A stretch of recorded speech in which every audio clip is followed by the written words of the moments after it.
The story begins on a snowy night outside a magnificent palace, where a red-haired young woman screams that she can't stand the situation anymore and demands to return to her original home. Her maid approaches, addressing her as the young Grand Duchess and asking her to calm down, but the young woman rejects the title and angrily yells at her. The young Grand Duchess resentfully thinks about how she could possibly calm down while living as the wife of that scoundrel and flatly refuses to spend the rest of her life with someone like him. The young Grand Duchess turns to her maid, Hannah, and scolds her, asking why even she doesn't understand her feelings and suffering. Hannah tries to explain her position, saying that's not what she meant, but her explanation is drowned out by the Grand Duchess's anger. The Grand Duchess yells at Hannah, warning her not to come near, and saying she would rather die than lie being dragged down like this. She steps backward and falls into the icy lake. Hannah screams in horror, watching her mistress disappear into the cold water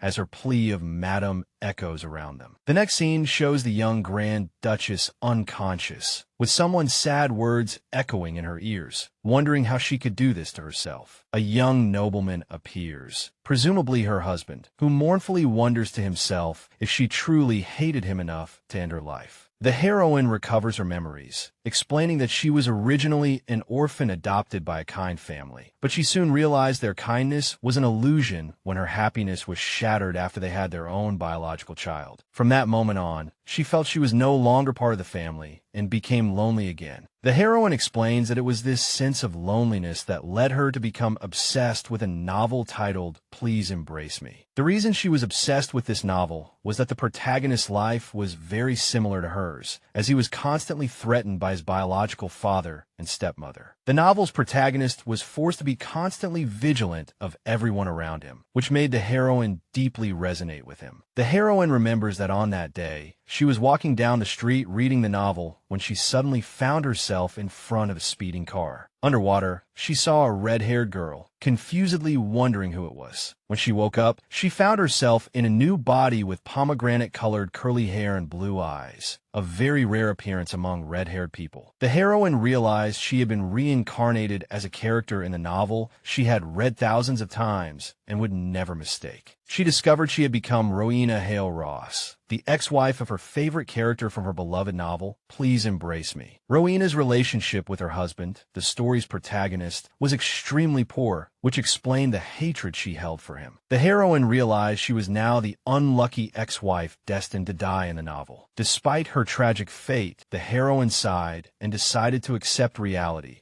as there was nothing she could do to change it. She thought to herself that she didn't have much attachment to her original life and should be grateful for this opportunity. The heroine decided to use this new identity and planned to enjoy admiring her favorite character to her heart's content. She was excited by the idea of becoming a happy fan, fully supporting her favorite character. But she soon felt something was off, as the room she woke up in was extremely cold, and she was only wearing a nightgown. Hannah told her that she had been in a coma for a whole month, on the verge of death, and only woke up when her breathing stopped and everyone began preparing for her funeral. The heroine found it strange because she remembered that Rowena did die in the novel, but it wasn't supposed to be this early in the story. Suddenly, a loud noise interrupted her thoughts, and she turned her head to wonder about the source of the sound, then quickly got up, calling Arkid's name. Rowena burst through the office door and saw a shocking scene. There was blood on the floor, and a man was standing in front of her young husband, Archid, who was sitting on the floor, making her wonder in horror what had happened. Rowena noticed the wound on Arkid's forehead as he wiped away the blood, and she shouted in shock, "Lord Arkid!" Rowena flew into a rage, yelling at the man and questioning how he dared to harm her Arkid and leave a wound on his face. The man, who appeared to be Arkid's tutor, addressed her as the young Grand Duchess and pointed out that it was improper for her to burst into the room during a lesson. Rowena defended herself by saying she heard a strange sound coming from inside. The teacher downplayed the matter, claiming it was just a small accident during corporal punishment when a young duke tripped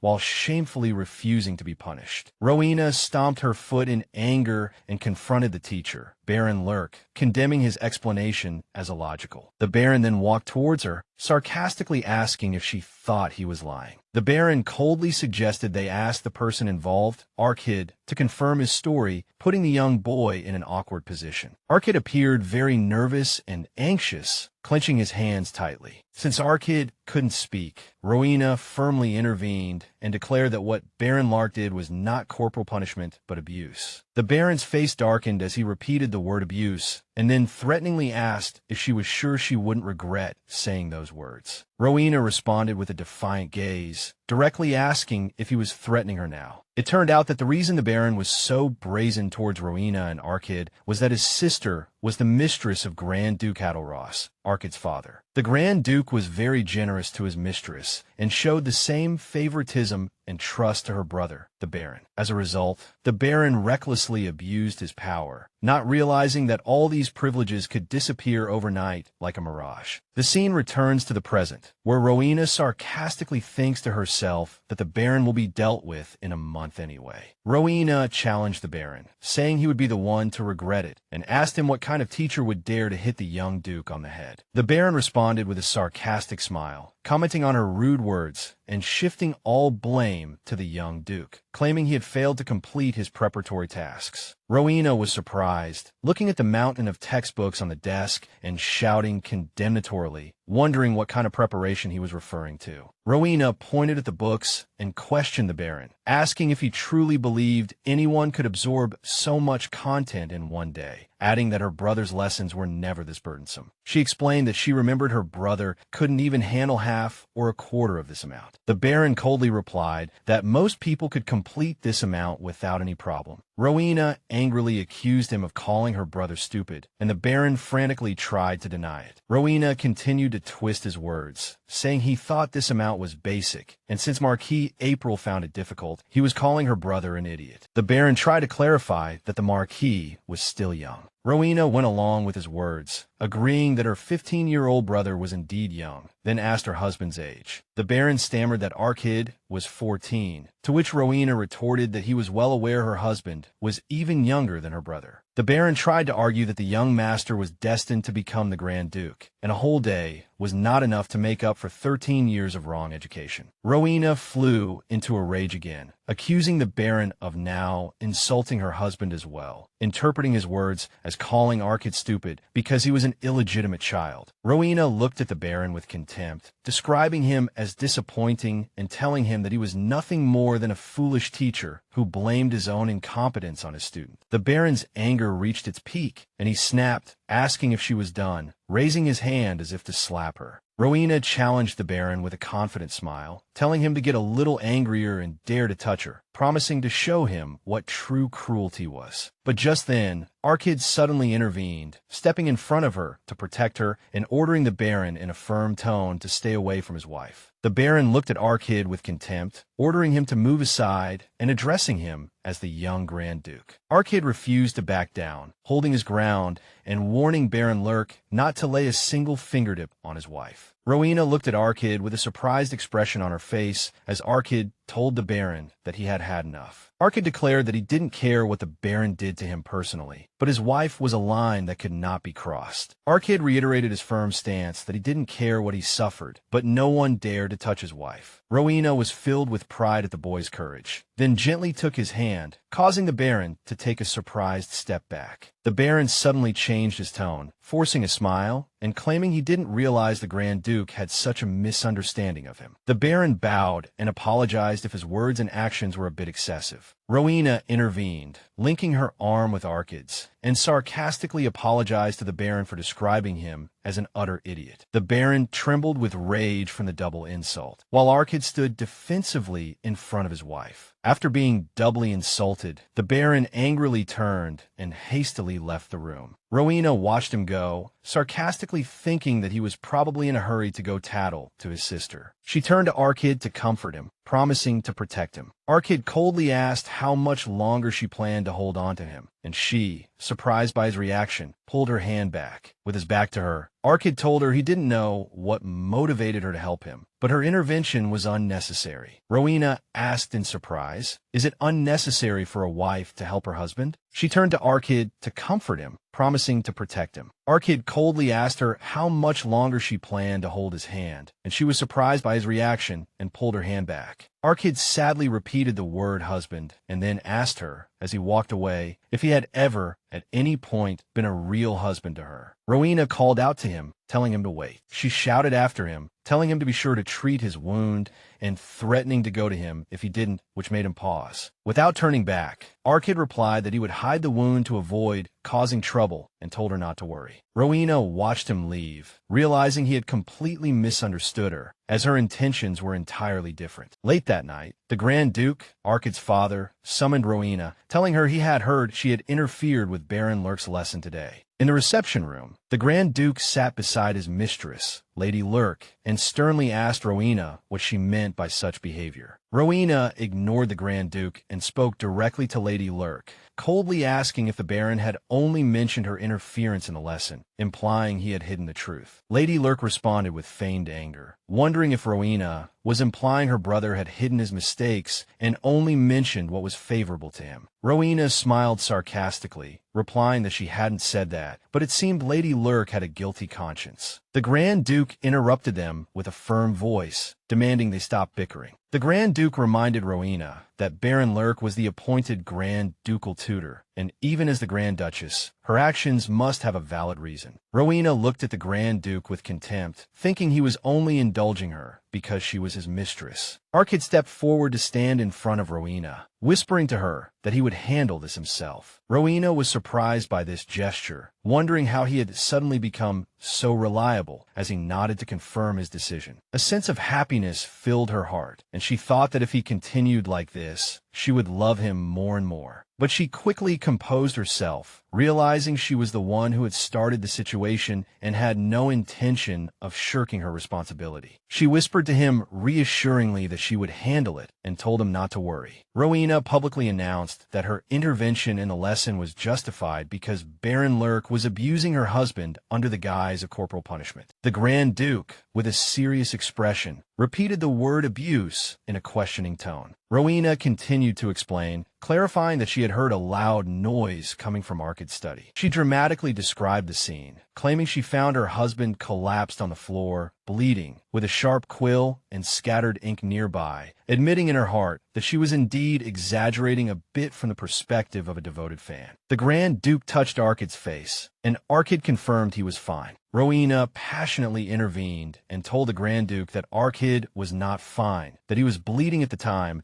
and that the Baron had thrown tools at him so forcefully that he couldn't stand. Rowena thought that Arkid might be wondering why she was doing this, as he would have preferred the matter to be quietly resolved, but she was determined to ensure her husband would never be touched again. Lady Lurk began to cry and begged the Grand Duke to stop, claiming that the madam was speaking without knowing the full situation because she had only seen the end. Lady Lurk snuggled up to the Grand Duke, telling him that her brother said the young Duke was in the habit of lying and caused trouble by refusing to be punished, pleading that he was being misunderstood. The Grand Duke looked at her sternly and asked if she thought it was normal for a teacher to beat a student, to which she replied that it was, if necessary, falling right into the trap. Rowena smiled to herself, realizing this was the end of the Grand Duke's #1 mistress. It turned out the Grand Duke had recently submitted a bill to the council to ban child abuse and corporal punishment, and he couldn't turn a blind eye to it just because the perpetrator was his mistress's brother. The Grand Duke coldly told Lady Lurk she could leave, as he was tired. She was surprised and asked if he was really going to let her leave just like that, so he repeated the order to leave. Lady Lurk screamed in his face, reminding him that he had promised to discipline the Grand Duchess. The Grand Duke asked in an icy tone since when she had started talking back to him and refusing his orders. He coldly announced that he wished for her to stop frequenting his castle and that he would order her room to be emptied. This came as a huge blow to her. A servant came to escort her out while she screamed for him to let her go. Lady Lurk was dragged out of the room, screaming in the Grand Duke's face, wondering how he could do this to her, not realizing the Grand Duke's true interests were purely political. The Grand Duke turned to Rowena and began to talk about the matter. Rowena immediately interrupted him with a gentle gesture and assured him that she would never say another word about it. The Grand Duke allowed them to leave, and they bowed to him politely. Rowena wished the Grand Duke a good night and addressed him as father. The Grand Duke was surprised by the word, as it seemed to be the first time she had ever called him that. Rowena took Arkid's hand and said cheerfully, "Let's go." She called him darling. Arkid froze in surprise at her touch, while Rowena suddenly remembered that their relationship was supposed to be that of an ill-fated couple. As soon as they were out of the reception room, Arkid stopped and sharply asked Rowena what on earth she was thinking. Rowena responded with feigned innocence, asking what he meant and whether it was considered a crime for a wife to protect her husband. Arkid tried to clarify that he didn't mean that, but he was at a loss for words. Rowena realized it was difficult for him to understand her sudden act of being his bodyguard and admitted to herself that she had originally intended to take things slow, but the Baron's actions had provoked her anger. She approached him, reached out to touch his face, and anxiously asked where he was hurt. He gently moved her hand away and assured her he was fine. Rowena insisted that she would be the judge of that and demanded to see the wound. Archid looked at her sternly and asked why she was suddenly being like this. Rowena noticed how carefully he held her hand and thought to herself that there was a reason for his caution. It turned out that Arkid had always felt guilty about Rowena marrying into this family at such a young age. Rowena recalled the harsh words of the original Rowena, who used to blame him, telling him that her life had become a disaster from the moment they met. The original Rowena used to scream in his face, warning him not to touch her and describing him as trash. She refused to let him call her madam and painfully told him that she didn't want to marry an illegitimate child like him. The current Rowena realized that given the original Rowena's year-long tantrum, denying her hatred for him now would only arouse suspicion. Rowena lowered her eyes and told Arkid he was right, that she did hate him, but she quickly looked up and insisted that it was in the past and she no longer hated him, and asked him to believe her. Arkid asked painfully if it wasn't because she was so disgusted with him that she tried to throw herself into the lake. He continued, saying she couldn't stand being around him because her husband was an illegitimate child. Rowena realized that even though she had become Rowena, the undeniable fact was that the original Rowena completely despised Arkid. She admitted to him that what he said was true. Arkid confided his pain, asking her how she felt when she saw him fall into the water and what she expected him to feel. He told her that he had accepted the fact that she hated him, but her suicide attempt had been extremely painful for him. He covered his face with his hands, wondering just how much more she was going to make him suffer. Rowena tried to stop him, but he walked away and asked her not to confuse him like this anymore. Arkid walked to his desk, took out a piece of paper, and told her he would give her what she had always wanted. He handed her the paper, saying it was what she had always asked for. Rowena found that it was a divorce agreement, and Arkid told her he would provide any alimony she requested. Rowena loudly rejected the offer and angrily tore the agreement to shreds. She declared that she did not want a divorce, refused to sign, and threw the pieces into the air. Arkid watched her in shock, while Rowena thought to herself that she had finally gotten her chance and wondered if he knew how hard it was to possess the body of his favorite character's wife. Rowena passionately declared her opposition to the divorce and asserted that there was no turning back. Arkid reminded her that she used to protest for a divorce every day, to which Rowena stammered in response. Rowena admitted that she had made things difficult for him in the past, but promised that it wouldn't happen again. Arkid sadly asked her how he was supposed to believe that. Rowena realized that if he didn't believe her, she would have to play another card to win his trust. She told him with feigned sadness that she wasn't actually trying to commit suicide that day, but had lost her balance and slipped by accident. She recalled the scene of falling into the water, telling him she was really scared that day, scared of dying. She explained to him that if he hadn't saved her, she would be dead by now. She thanked him, saying she hadn't had a chance to thank him before, to which Arkid told her there was no need to thank him, as it was his duty as her husband to protect her. She smiled and told him it was more than just a duty, adding that the water was deep and the day was cold, and most people would have hesitated to jump in to save her. Arkid asked if she was saying that the accident had changed her opinion of him, to which she gave an affirmative answer of sorts. Rowena thought to herself that this was the perfect answer for now, and that she had to handle this cautious little kitten step by step. Arkid warned her that she would regret her decision, and that this was her last chance to leave, but Rowena refused the opportunity. She told him with a bright smile that even if he begged her for a divorce later, she would never let go. Arkid, surprised by her insistence, calmly replied that he understood, to which she happily asked if he really believed her. Arkid agreed, and then told her to let go of his hand, which made her extremely happy. She cheerfully told him that there was no turning back from this agreement now. Later, while taking a bath, Rowena was surprised at how deeply Arkid had been affected by the shock of her falling into the water. She remembered hearing that Arkid had rushed to save her after hearing Hannah scream that day. That was the day Rowena was screaming to go home. She had thought Hannah was exaggerating, as the original Rowena was always dramatic, and she wondered if he did it because he considered even his vicious wife as family, describing him as a man with a foolishly deep sense of responsibility. She thought that the real Rowena probably did die on that day, but she decided not to care because she was Rowena now, and she was the person closest to her favorite character. She believed that fate might have given her this opportunity to help Archid.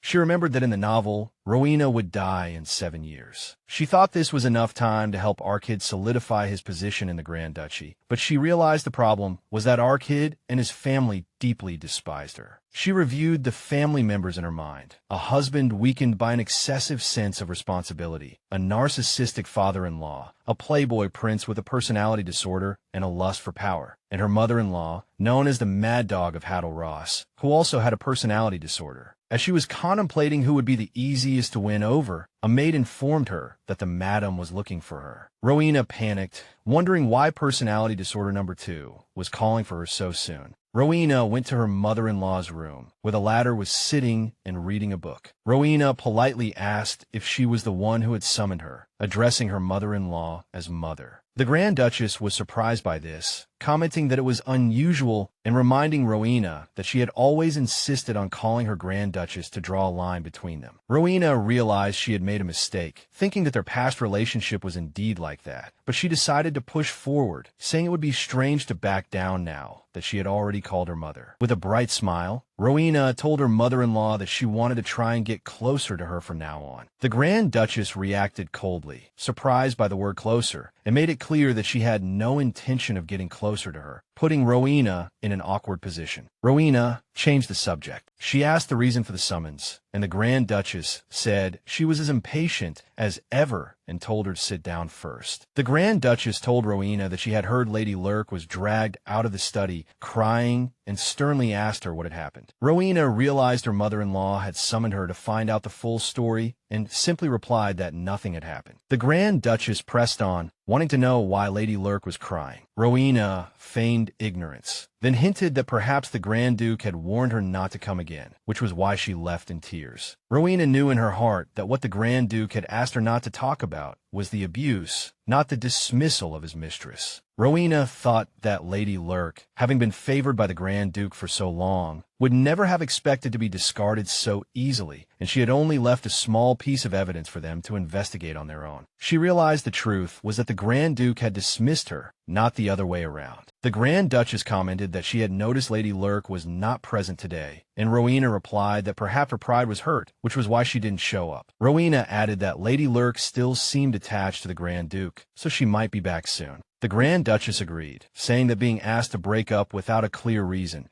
she was indeed unlikely to sit back and do nothing. Rowena reassured her mother-in-law, telling her that the Grand Duke would not seek out Lady Lurk again, and the Grand Duchess asked how she could be so sure. Rowena explained in a childish way that father's eyes narrowed like this, which meant he was really angry. The Grand Duchess found this description strange, but Rowena insisted it was correct. Rowena felt relieved as her mother-in-law's mood seemed to have improved, and she wondered if she was happy because a thorn in her side had been removed. The Grand Duchess suddenly asked if Arkid was sick, which took her by surprise. Rowena was shocked, and the Grand Duchess explained that she had heard the Grand Duke sent for a doctor immediately after the incident, and that the doctor had gone to Arkid's room. Rowena realized the Grand Duke must have checked on Arkid's injuries. She thought to herself that the Grand Duke must have seen the marks on him and reprimanded him, because the Baron hadn't just touched his forehead, and since she had stopped the Baron immediately, the Grand Duke must have been furious. The Grand Duchess sternly asked why she was remaining silent. Rowena hesitated, realizing she couldn't tell her mother-in-law that the matter involved the Lurk family. Rowena found an excuse, telling her that the doctor had come to check if she had any after-effect from falling into the water. The Grand Duchess asked her directly if they had never shared a bed since their marriage. Rowena stammered, then told her mother-in-law that Arkid seemed a little different after she fell into the water, and that she had also heard he was very worried about her. The Grand Duchess, sweating, asked what on earth she was trying to say. Rowena enthusiastically announced that she would fulfill her duties as a wife from now on. The Grand Duchess sarcastically wondered if Rowena was actually going to fulfill her wifely duties. Rowena confidently affirmed it. The Grand Duchess wondered what exactly she planned to do and if she truly understood what fulfilling her wifely duties meant. Just as Rowena was hesitating, unsure how to answer, there was a knock on the door, and Archid walked in. He apologized for coming uninvited. Rowena was surprised by his appearance and wondered why he was here at this time. The Grand Duchess spoke coldly to Archid, reminding him that she didn't recall giving him permission to enter. Archid walked over to Rowena, stood by her side, and told his mother that he had heard his wife was summoned here. The Grand Duchess responded sarcastically, wondering if she was no longer allowed to summon her daughter-in-law as she pleased. Archid told her that Rowena hadn't fully recovered and needed to rest, and Rowena sighed inwardly, thinking it wasn't necessary to go that far. Rowena felt extremely happy with this protection, thinking it was the best feeling. Meanwhile, the Grand Duchess noted that anyone who heard that might think she was going to eat the poor girl alive. The Grand Duchess relented, telling them she had finished asking what she wanted to ask and that they could leave now. Archid turned to leave, but Rowena stopped him. Rowena approached her mother-in-law and asked for permission to whisper in her ear for a moment. Rowena whispered in her mother-in-law's ear, wishing her sweet dreams, and adding that it would be even better if she dreamed of Rowena before planting a kiss on her cheek. The Grand Duchess was stunned, stammering as she wondered what on earth she was doing, while Rowena gave an innocent smile. Later, the Grand Duchess went to the office to visit her husband, the Grand Duke. The Grand Duke asked the reason for her visit. She told him she heard the guest room had been vacated and asked if he was implying she had come to a place she shouldn't be. She continued, reminding him that he used to act as if he couldn't live without Lady Lurk, and now it seemed he had grown tired of her. The Grand Duke was surprised by the flush on her cheeks, thinking he had assumed she wasn't interested in his love life. The Grand Duke asserted that Lady Lurk would not be coming to the castle anymore. The Grand Duchess asked for the reason, and the Grand Duke sarcastically asked since when she had started caring about his affairs. The Grand Duchess laughed and said he had misunderstood, telling him she was very interested in his every move, but only when it involved his misfortune. The Grand Duke coldly told her he hadn't realized she cared so much about his life, to which she replied that at least now you know. The Grand Duke simply told her that he grew tired of her. With a sly smile, she asked him why then he had dismissed her in front of the heir and his wife. The Grand Duke stood up from his seat and walked toward her. He lifted her chin and asked if she wanted to know why he did it. The Grand Duchess gently pushed him away, reminding him that he was too close. She told the Grand Duke that she had heard he burst into her class today, and he replied with a smile that news traveled fast. The Grand Duchess wondered how he could feign ignorance and questioned him for trying to hide it from her, only to publicly summon her to the office. The Grand Duke replied that he had simply assumed she was completely uninterested in him. The Grand Duchess remembered Rowena's words, when Rowena had advised her to ask the Grand Duke directly instead of asking her. She remembered Rowena telling her that father was starved for affection, and if mother gave him the attention he craved,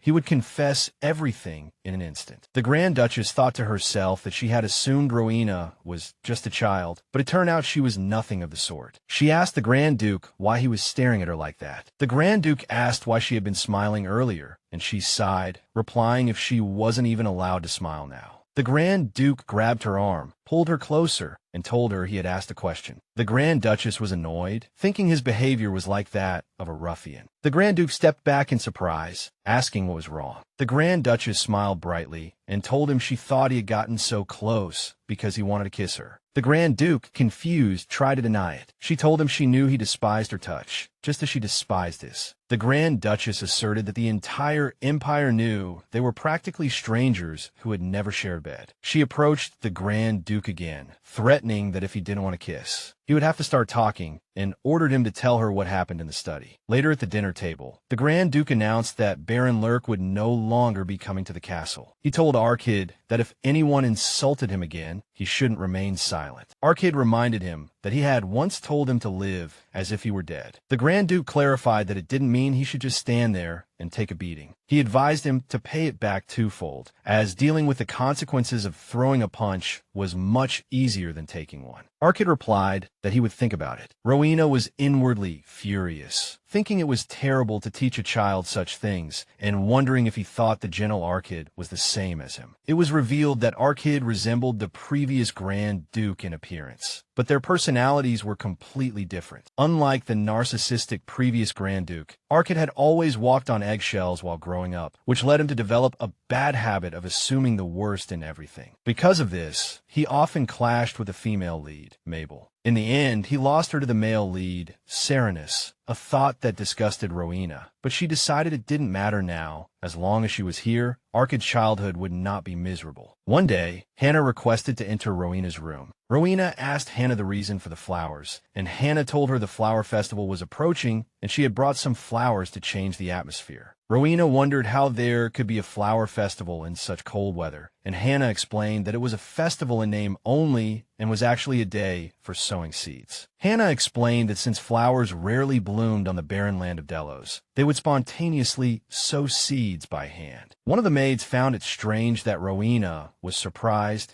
and reminded her that she had lived in Delos long enough to know about this. Hannah added that she guessed Rowena must have been confused when she first arrived as a bride, and Rowena agreed. Hannah warned her that she couldn't run away this time like she did in the past, or the Grand Duchess might scold her harshly again. Rowena responded enthusiastically that of course she wouldn't run away, and that from now on she would listen well and be an ideal wife. One of the maids sarcastically wondered if she would really stop being fickle and causing trouble for the Grand Duke. Rowena yelled in her face, insisting that she wouldn't, then left the room in anger. Meanwhile, Archid was considering hiring a new tutor and a swordsmanship teacher for himself. Archid wondered if his father's word about fighting back against abuse were really serious. Archid heard Rowena's laughter and wondered if it was her. Archid walked to the window and overheard Rowena's conversation with the maids, thinking he shouldn't be eavesdropping on a private conversation. Archid heard Rowena enthusiastically declare that she loved Archid very much, and he was completely shocked. Archid, shocked, wondered if he had misheard. He tried to convince himself it couldn't be true, because before, she would declare her hatred for him every time she opened her mouth. But he remembered she had called him darling, and when she switched back to calling him Archid, he had felt a twinge of disappointment. He wondered in confusion why he had felt disappointed. Archid stood there blankly, wondering what was on her mind. He sighed, remembering that she had once told him she hated him. On the way to the festival, Archid commented that he hadn't expected Rowena to ask for his help. He stated that she had never asked for his help before. Rowena remembered that Archid had helped her last year, but it had turned into a complete mess, and she had yelled in his face, asking who had asked for his help. She looked at him, thinking what a shame it was. If it were up to her, she would give him countless kisses. Archid interrupted her thoughts, asking if she was nervous about being scolded by his mother because of what happened last year. He told her he was asking because he noticed her lips were trembling. Rowena admitted that his mother was indeed a bit scary when she was angry, and Archid commented that this didn't match the tenderness she had shown his mother last time with the cheek kiss. Rowena asked if he meant the goodnight kiss, and Archid confirmed it. She told him that he wouldn't be able to get close to his mother if he was just afraid of her. Archid told her that he wasn't sure what to make of her, and that he had been very nervous until recently. Rowena looked at him kindly and asked him to see her for who she was now. Archid repeated her words, surprised by what she had said. Rowena asserted that she was referring to the person standing in front of him now, not the her from the past. Rowena apologized to Archid, admitting she had been causing him unnecessary trouble all this time, to which Archid replied that it was his fault. Rowena took his hand and assured him that she would do better from now on, while he looked at her in surprise. Rowena noticed his hands were cold and comforted him, saying he shouldn't force himself to suppress his feelings and could speak his mind. She smiled and told him that, in hindsight, it wasn't her who was nervous, but him. Just then, the carriage arrived, and Rowena asked if he was ready to go. Arkid smiled and agreed. Elsewhere, Mrs. Lark was talking with a friend of hers. Her friend described the Grand Duke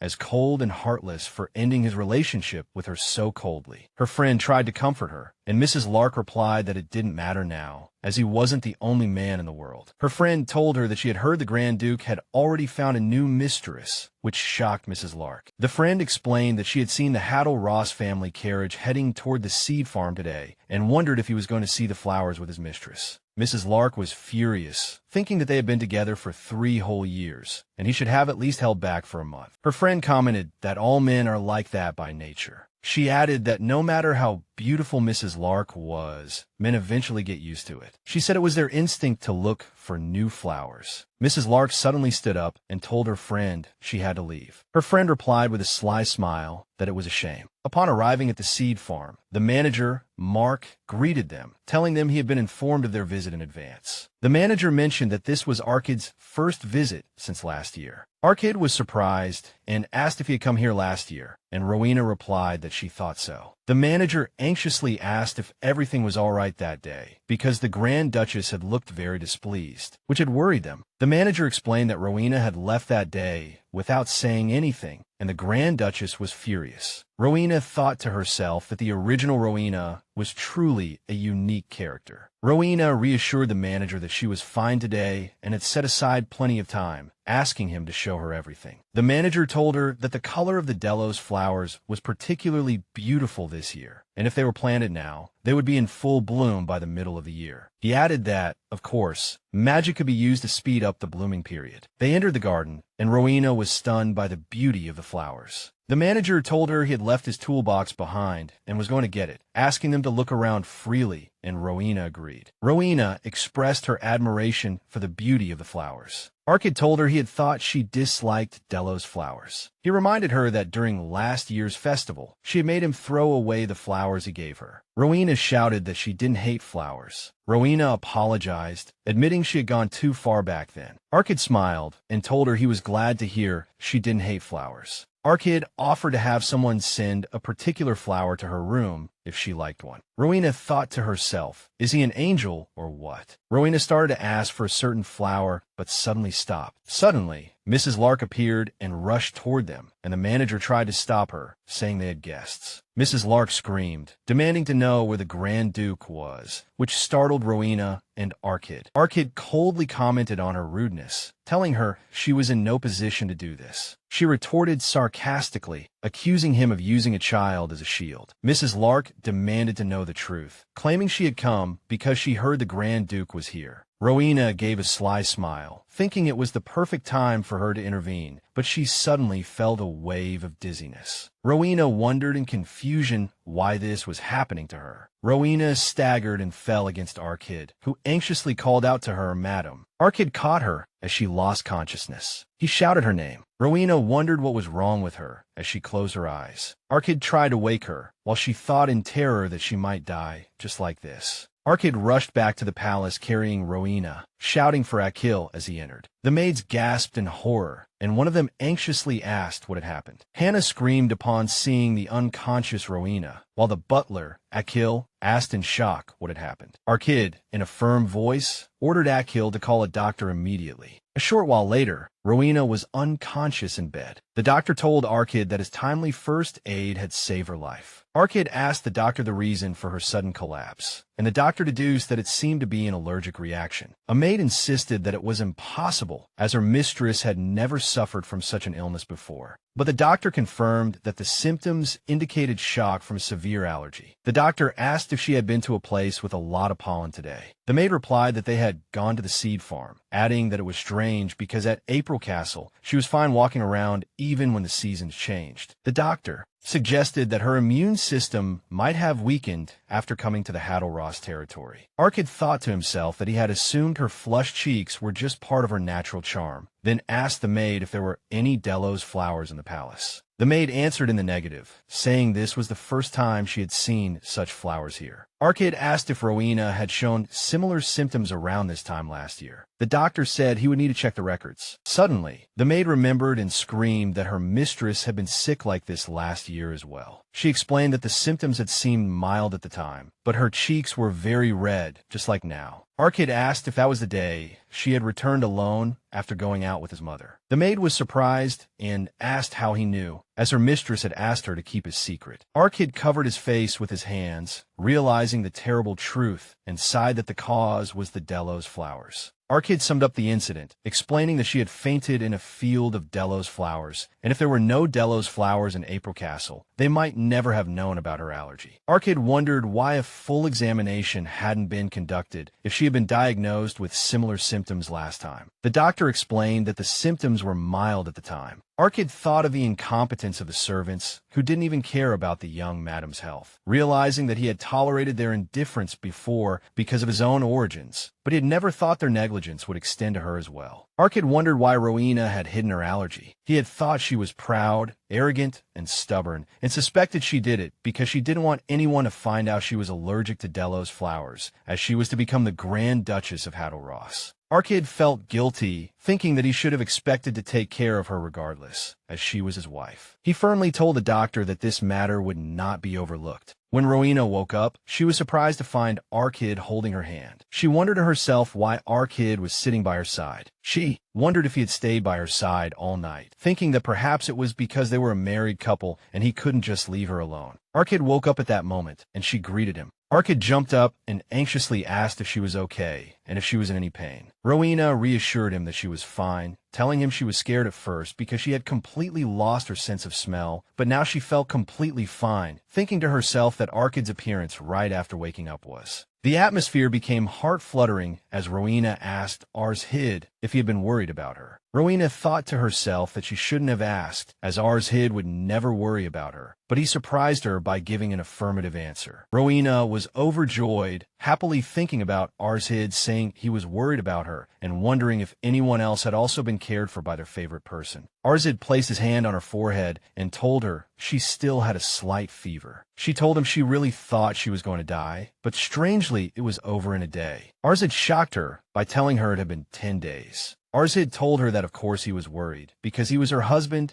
and she had almost died again. He told her she couldn't imagine how he felt staying by her side for 10 days. He continued, saying he had been wondering if something was wrong, because she hadn't gotten out of bed. He admitted that if something unfortunate had happened, he wouldn't even know where to go to apologize. Rowena held his hand and called his name. Rowena reassured him that she was fine and told him to look at her, as she was right in front of him now. Archid realized she was right, and Rowena thought to herself that she was the one who had made Archid suffer like this. Rowena asked about the reason she had fainted. Archid told her was an allergy to Delos flowers. She was surprised, as those flowers were everywhere in Hadalross. Archid told her not to pretend she didn't know, saying she had fainted for a similar reason last year. Rowena felt surprised, wondering how the original Rowena had managed to live in Delos, then remembered that in the original novel, Archid would always be reminded of his late wife whenever he saw Delos flowers. His deceased wife hated that flower so much that it wasn't allowed to bloom in the castle where they lived. Rowena realized that was why the original Rowena had made a fuss about the allergy. Archid told her she couldn't hide something like this and should have been honest, then asked if the reason was because of him. Archid wondered if he had been a more dependable husband, whether Rowena would have told him clearly. Rowena loudly denied it. Rowena apologized and promised to tell him everything from now on and not lie to him anymore. Archid smiled and promised he would do his best. Archid added that he would do so that his wife could rely on him. Elsewhere, the Grand Duchess visited Mrs. Lurk, who wondered why she trembled just from seeing her. The Grand Duchess asked Mrs. Lurk if she was unhappy to see her. The madam recalled how her mother had begged her for help after hearing she had been arrogant and rude in front of the children. She also remembered how Archid had asked her to ensure Mrs. Lurk never appeared before the Grand Ducal couple again. That was the first time the madam had seen the boy, who usually didn't even dare to look others in the eye, plead with her with his eyes. The madam told Mrs. Lurk that she had dared to act out of line towards the Grand Duke and his wife. The madam announced that she wanted Mrs. Lurk to leave the Hadalross territory immediately. At that time, Rowena was being scolded, with one of the maids asking how she could say such a thing. A maid chided her for not considering the worried servants at all, but Hannah interrupted, saying it wasn't like she got sick on purpose. Another Maid added that the fault lay with that quack doctor, and if he had examined her properly when she was sick last year, the young lady wouldn't have ended up in this state. Henna said that thankfully, thanks to Lord Archid, a good private doctor had come. Rowena commented that she hadn't expected Lord Archid to go see the Grand Duke himself. One of the maids said it was the first time she felt that Lord Archid was the only one who truly cherished their young mistress, which impressed Rowena. Another maid chided them, reminding them that just the day before, they were complaining about him putting up an iron wall against her. One of them defended him, saying that the new private doctor, being very attentive, was a good thing. The maids agreed that the doctor named Masa was very alert. Rowena thought to herself that the reason he was nice to her was that he didn't know her tongue was from hell. Rowena worried about the upcoming flower festival, thinking that her relationship with her mother-in-law was already bad, and now she had made it worse, so the Grand Duchess must be in a terrible mood. One of the maids asked if she had thought about what kind of seeds to sow. Another maid replied that she didn't know and would probably use the same seeds as last year, as sowing seeds was just a hassle. Another maid sarcastically commented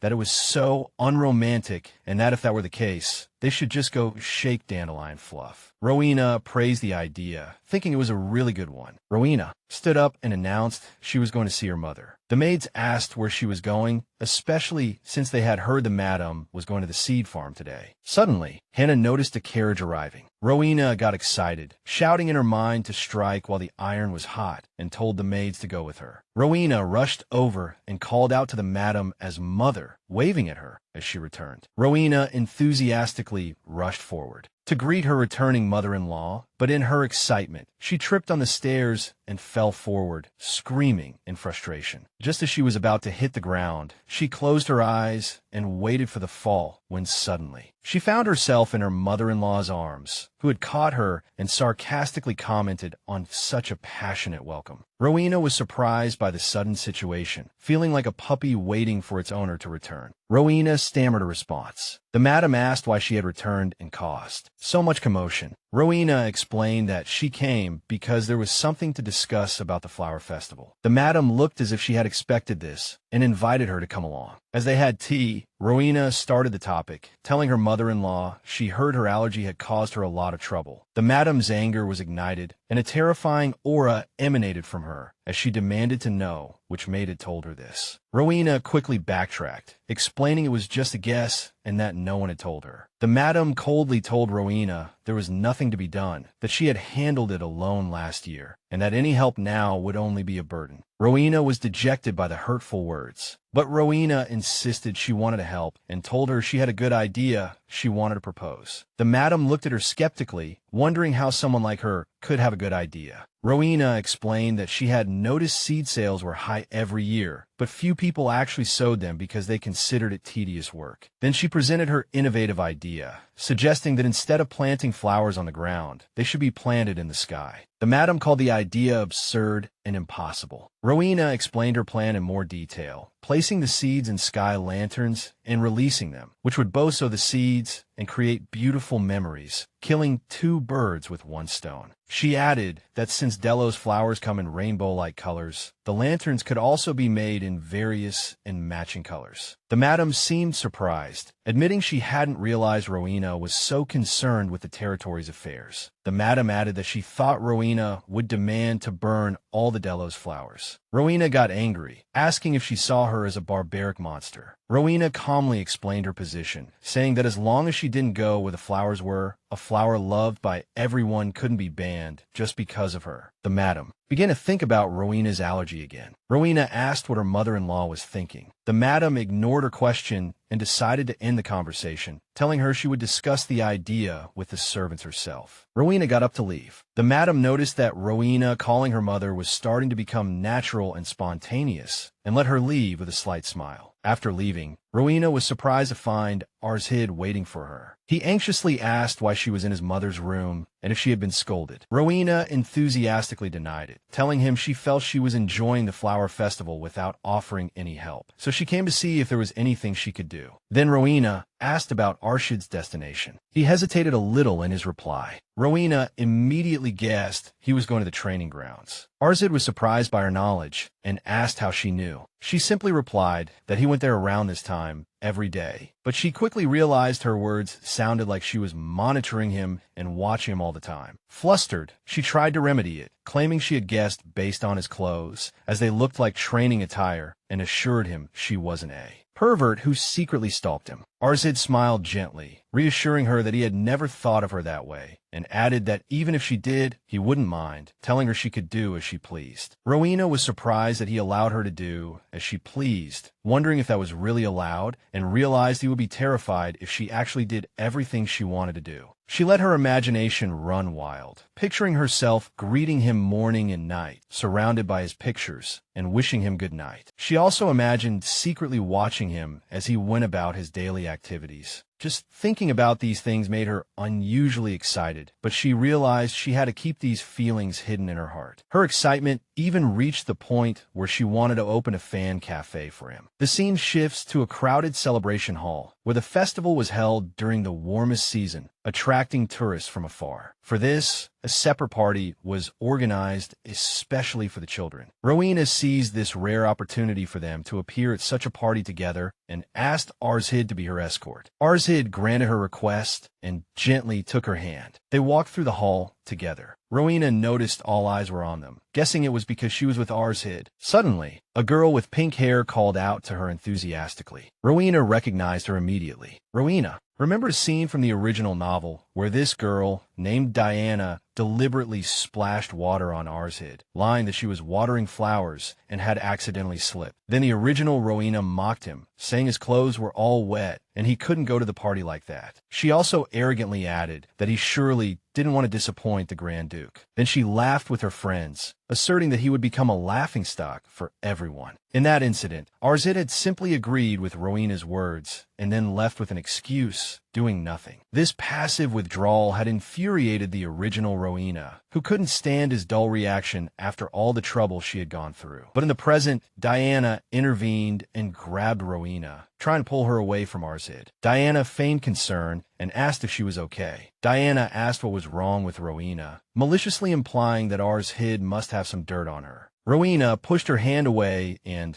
sarcastically asked if attending a party as a married couple was considered having dirt on someone. Diana became flustered and tried to deny it, but Rowena assured her that she knew very well she had. Nothing to say, she told her that was enough and ordered her to leave, leaving Diana in a state of shock and anger. Archid anxiously asked if it was really okay to let Diana go just like that. She replied that she wasn't planning on being friends with her anymore anyway. Archid approached her and whispered in her ear that she had really changed. Rowena was surprised by his words. Archid, flustered by the sudden closeness, quickly apologized. Rowena happily thought to herself how cute he was when he was flustered. Meanwhile, Diana blocked the path of Archid, who had just left, calling him young master. She sharply asked him what he had done to Rowena. Archid calmly replied that her tone made it sound as if he had harmed his own wife. Diana insisted that Rowena wasn't acting like herself. Archid asked if she was implying he must have used some dirt on her, then coldly told her that the only reason he had tolerated her presence until now was because she was Rowena's friend. Diana insisted she was still her friend. Archid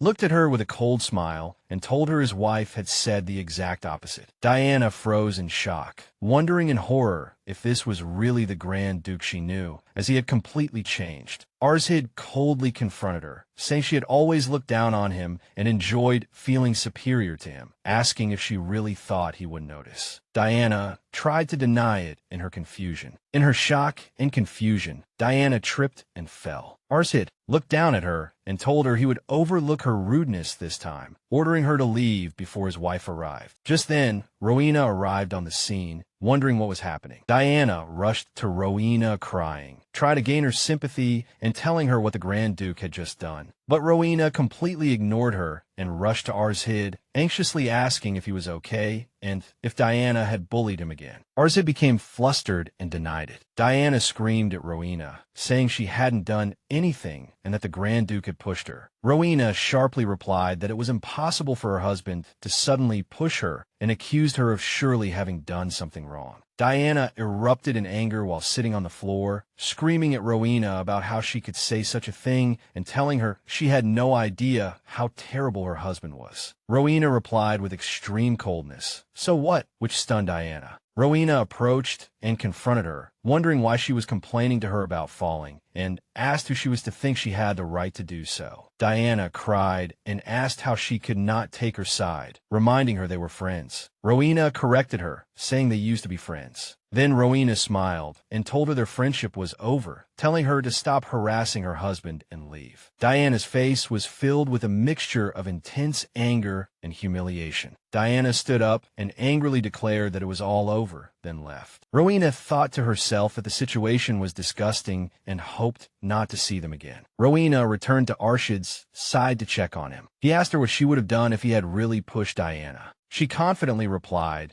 that she knew he wasn't the type to hurt someone without reason and wished she had been by his side all along. Archid smiled and told her that he wasn't okay before, but he was now because Rowena had stood up for him. Rowena was surprised and deeply moved by his unexpected words. She shyly asked if he had just called her by her name. He calmly confirmed it, and happiness filled Rowena's heart as she thought that names exist to be called by others. Archid asked if she minded and if he should stop showing signs of shyness. Rowena enthusiastically refused, telling him that the title Madam was fine, but calling her Rowena was much better. Archid smiled and agreed to call her by her name from now on. Rowena felt so happy that she even worried her lifespan might be shortened by this sudden joy. Elsewhere, Diana burst into a room where her mother was sitting with the madam, shouting the madam's name. Her mother noticed the tear-streaked face of her daughter and anxiously asked who had dared to bully her. Diana replied that the Grand Duke and Rowena had done it. The madam looked at her sternly and asked what exactly had happened between her and the Grand Ducal couple. Diana began to cry sorrowfully and was about to recount what had happened. The madam noticed that Diana must have been terrified and ordered a maid to pour her some water. After Diana had calmed down a bit, the madam asked her what had really happened, while her mother tried to smooth things over, saying that little kids sometimes fight. Diana cried and told her mother that Rowena had said she was tired of playing and ordered her to leave, which shocked the lady. The madam sighed, wondering why so much fuss was being made. But Diana's mother angrily slammed the table, wondering if this was something that could be overlooked. Countess Rake added that even children need to be strictly disciplined so they don't grow up spoiled. The madam interrupted her, coldly telling her, while moving a chess piece, that advice should be given by someone in the proper position to do so. Then she added in a threatening tone that the only spoiled person in the room was Countess Rake herself. The madam declared her victory in the chess game and told her that was all for today. The madam got up to leave, sarcastically commenting that her chess opponent was too boring for her to stay any longer. The countess tried to stop her, slamming her hand on the table, and her drink cup suddenly fell to the floor. Diana started hiccuping. The countess screamed at her to stop. At the party, Rowena noticed that Diana seemed quiet and isolated, wondering if it was because she had left crying earlier. But she quickly grew worried that this situation might put her at a disadvantage with her mother-in-law and decided she couldn't let that happen. Rowena thought to herself that she had her own secret weapon and took out a set of colored gems. One of the attendees was surprised and asked if she had recently bought these stones. She told him they were tools for a game called Petra, which she had specially made to make everyone happy. A young nobleman objected, saying Petra was a commoner's game and wondered why she had brought it here. Another girl agreed with him, which made Rowena feel that someone was trying to ruin the mood from the start. But another blonde girl enthusiastically intervened, announcing she wanted to try the game because it looked fun. Arkid, who had been observing the situation, also joined them, saying he remembered playing it a long time ago. Rowena was delighted and suggested they have a 3-person individual match. The first young man commented sarcastically, wondering why the Grand Duchess liked such a strange game, and implying that the Grand Duke must have taught her. Rowena looked at him sharply and asked him what exactly he meant. The young man claimed he said it out of concern, asking how precious gems could be used in a commoner's game. Rowena sharply retorted, asking if he was now mocking the Haddle-Ross family. She added that he was implying their financial situation had deteriorated to the point where they had to worry about a few gems. The young man tried to back down and apologize, claiming he meant it because the Grand Duke seemed familiar with the commoner's game. Rowena erupted in anger, telling him his words sounded like an attack on her husband's origins. The young man desperately explained that he didn't mean it that way. In the end, the young man felt extremely embarrassed and apologized. Rowena thought that if this continued, it would ruin the party's atmosphere again, so she announced that she had brought the game for more than just entertainment. She ordered Hannah to bring a box and announced that its contents were a gift she had prepared for all the distinguished guests. When the box was opened, a pile of sparkling gems appeared. The young man was stunned and asked if she was really going to give everyone these stones. Rowena smiled and confirmed she would give gems to everyone. Then she cleverly said to the young man who had objected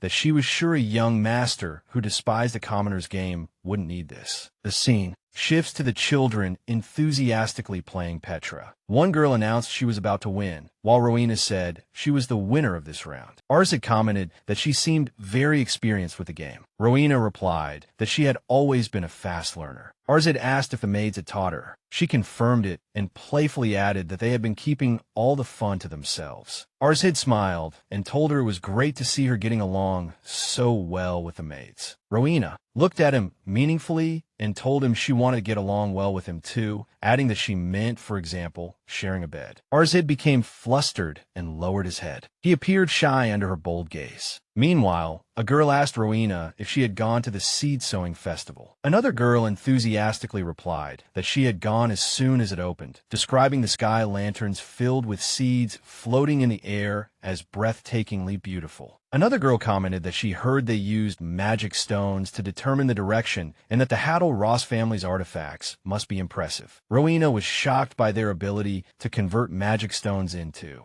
artifacts. She thought to herself that this was more useful than she had anticipated and longed to see the scene for herself. Archid noticed her interest and asked if she wanted to go too. Rowena refused on the grounds that Delos flowers were everywhere and she would have an allergic reaction if she went. Archid told her there was no need to go to the center of the action. Archid told her he knew a place from which they could watch the Delos, seeds being released from a distance. Rowena was surprised, realizing the offer sounded like an invitation for a romantic date. When Archid started to back down, saying it was okay if she didn't want to go, Rowena enthusiastically cut him off, declaring she very much wanted to go. She confirmed to him with a radiant smile that she wanted to go with him. Later, as the family members gathered, Archid's father, the Grand Duke, commented that he had heard Rowena had bought a large quantity of gems and wondered if she had taken up beading as a hobby. He added that he later heard she was distributing strange souvenirs at the party. Rowena corrected him, saying they weren't strange souvenirs, but a game called Petra, and explained that it was a very fun game popular among commoners. The Grand Duchess was curious about the game's name. The Grand Duke commented that it was strange, as he didn't think commoners had the money to buy gems. Rowena thought to herself that his tone was that of a true aristocrat. The Grand Duke added that she should have used larger stones, and that her generosity seemed smaller than he had expected. Rowena asked him if he thought she did so, because she was reluctant to part with her own jewels. Rowena challenged the Grand Duke, telling him to wait and see for himself, then demonstrated a magical set of moves with the stones. She explained to him that this size was just right for a child's grasp, which impressed the Grand Duke. The Grand Duke asked her to show him more and inquired how to play. Rowena cleverly suggested that Archid explain the rules to him. Archid was surprised by the request. Meanwhile, Rowena thought that this family desperately needed something to break the cold stalemate between them. Rowena suggested they split into teams and make small bets, but the Grand Duchess coldly refused, saying she wasn't interested. Rowena provoked the Grand Duke and Grand Duchess with a sarcastic laugh, wondering if they were really worried about losing, and added that it would be better to back out now than to endure the humiliation of losing to a child. The Grand Duke and Grand Duchess fell for the challenge and agreed to the bet. The Grand Duchess ordered him not to cry when he lost. Rowena thought to herself how easily these two fell for challenges. On the carriage ride back, Rowena thought to herself that she couldn't believe Archid's parents would be so excited about winning a child's game. She expressed her exasperation to Archid that his parents started bragging as soon as they won against them. Archid agreed with her, but added that it was fun anyway, and that he had never imagined they would participate in such a game. Rowena told him that the festival atmosphere must have played a part. Archid smiled and told her that he believed this was the first time he had ever done something together with both of them. Rowena was deeply moved to see him so happy over such a simple thing. She took Archid's hand and assured him that there would be many similar moments in the future, as she would make sure of it. They arrived at the place Archid had promised her, and together watched the magnificent view of the glowing sky lanterns sowing seeds over the city. Rowena expressed her intense awe at the sight. As Archid watched the lights, Rowena gazed at his beauty, lamenting the world's lack of cameras to immortalize this moment. She thought that this level of beauty had to be preserved forever. Archid noticed her gaze and asked if there was something on his face. Rowena, flustered, claimed there was nothing, while thinking to herself that his face was full of captivating handsomeness. Rowena shyly asked Archid why he was looking at her like that. He replied with a mysterious smile that there was no reason. After the festival, the Grand Duchess summoned Rowena. The latter was puzzled by the sudden summons. The Grand Duchess told her that she had left something on the table for her to take. Rowena was utterly shocked and surprised to find that her mother-in-law had left a chest of gold bars. The Grand Duchess explained that the money was her commission for coming up with the Sky Seed Lanterns idea. The Grand Duchess added that she guessed Rowena didn't know about this, as it was her first time fulfilling her duties as the Grand Duchess. She explained to her that the Haddle-Ross family gave rewards strictly based on merit, and they would offer a commission to anyone who proposed a viable idea or a successful business plan. Rowena was delighted, excitedly wondering if this meant she would continue to receive commissions for the rest of her life. The Grand Duchess scoffed, saying she looked as if she had never seen so much money before, and told her there were many more chests of gold in her private vault. Rowena was even more shocked. Rowena excitedly realized that with this money, she could live the most extravagant fangirl life imaginable. She thought there was only one way to fully commit to her goals as a fan. Elsewhere, a man named Lord Cobstein sat drinking tea, lamenting that it had been a long time since he had such a quiet moment. His peace was broken by the arrival of a servant, who told him a guest from the main castle had arrived. Lord Cobstein was surprised, as he knew the Grand Duke was supposed to be away on business today. The servant told him it was the Grand Duchess who had requested a meeting. The Lord was so shocked he spat out his tea. Rowena walked into his office and told him she had come because there was something she wanted to ask his help with. A look of nervousness and fear appeared on Lord Cobstein's face. Rowena told him the truth with a bright smile, explaining that she had come to him because she heard he was the one who made the sky lanterns. Lord Cobstein was deeply shocked by her words. The Lord suddenly overreacted, throwing himself on the floor before her and declaring in a trembling voice that he had committed a crime worthy of death, leaving Rowena confused about what was happening. It turned out his exaggerated reaction stemmed from a painful memory, as he recalled how the original Rowena had furiously screamed at him to take responsibility after her hair was singed. Lord Cobstein apologized profusely, admitting he was flustered by her sudden request and lost his senses, and assured her he would find an artifact to restore her hair to its original state. The memory continued, with the original Rowena demanding he have it ready by tomorrow, an impossible request that filled him with panic. She had furiously screamed at him that the ball was tomorrow and asked if he wanted her to be a laughingstock in front of everyone with her burnt hair. To appease her, he had desperately promised to do everything in his power. The scene returned to the present, where Rowena realized that Lord Cobstein was genuinely terrified, a fear stemming from the trauma of his dealings with the previous Rowena. She felt sympathy for his condition, thinking he looked like a tormented and exhausted employee, so she decided to change her approach and gave him a gold bar. She apologized to him, admitting she might have been putting too much pressure on him lately, and assured him that from now on she would make sure he was well compensated and treated kindly. She mischievously thought to herself that she would shower him with so much money that he wouldn't even think of quitting. The Lord was surprised by her words and asked what she had just said, shocked to realize she was asking if he was having a hard time and not whether he would be allowed to live. Rowena asked him to sit down, telling him that she was the one who came up with the idea for the sky lanterns and made him work overtime. The Lord tried to downplay it, claiming he was fine and that this level of overtime was normal for him. Rowena was shocked by the word normal and asked if he meant he had been cooped up in the villa all this time. Lord Cobstein confirmed it, explaining that the Grand Duke provided him with room and board, so he lived comfortably, and he didn't much like going out anyway. But he was curious why she was asking, and Rowena suddenly realized the truth of his situation. Rowena became furious, describing the Grand Duke as a cruel employer, which confused Lord Cobstein. Rowena pointed out that his words meant he worked 7 days a week, to which he admitted that he had 1 day off every 2 weeks. But for the most part, she was right. Rowena, hearing he only had 1 day off every 2 weeks, exploded with anger, shouting that this was absolutely unacceptable. She gently took Lord Cobstein's hand to comfort him, telling him he must have suffered a lot during this time. She noticed the paleness of his hands and asked how long he had been cooped up in his room doing research, suggesting he go out for a walk. The Lord wondered what the paleness of his hands had to do with taking a walk, while Rowena was thinking about vitamin D and the importance of sunlight. He then assured her that he was really fine. Rowena didn't believe him and told him she would go ask her father for his leave. She confidently told him to trust her. Lord Cobstein was deeply moved by her kindness, covering his mouth and thanking her. Out of sympathy for poor Cobstein's situation, Rowena was determined to show them what a truly great employer was. Meanwhile, Rowena was sitting somewhere with some maids wondering why she was there, while another said she heard Rowena was staging some kind of protest. Rowena refused to wear the heavy clothes the maid brought, and the maid told her she would relay the message after the Grand Duke arrived. The maid explained that she was worried because Rowena hadn't fully recovered yet, but Rowena replied that if she wore all those clothes, she would turn into a snowman. Hannah gave in to her mistress's insistence, wondering in despair who could stand up to such extreme stubbornness. Rowena bid farewell to the maid, Hannah, as she left, telling her to take care of herself, and continued to wait on the stairs. Suddenly, she heard the sound of a door opening and thought to herself if the Grand Duke had finally returned. But, to her surprise, the person who came was Archid, who called her name, surprised by her presence. Rowena pulled herself together and enthusiastically asked him if his swordsmanship training went well. Archid gave an affirmative answer, but asked with concern why she was standing in such a cold place, causing Rowena's reply to falter. Archid approached her, touched her face, noted how cold it was, and gently chided her for being here when she wasn't fully recovered. He expressed his fear that she would catch a cold, and Rowena was surprised and filled with happiness, privately wondering if he was really worried about her at this moment. He directly asked if she was waiting for him, which she admitted,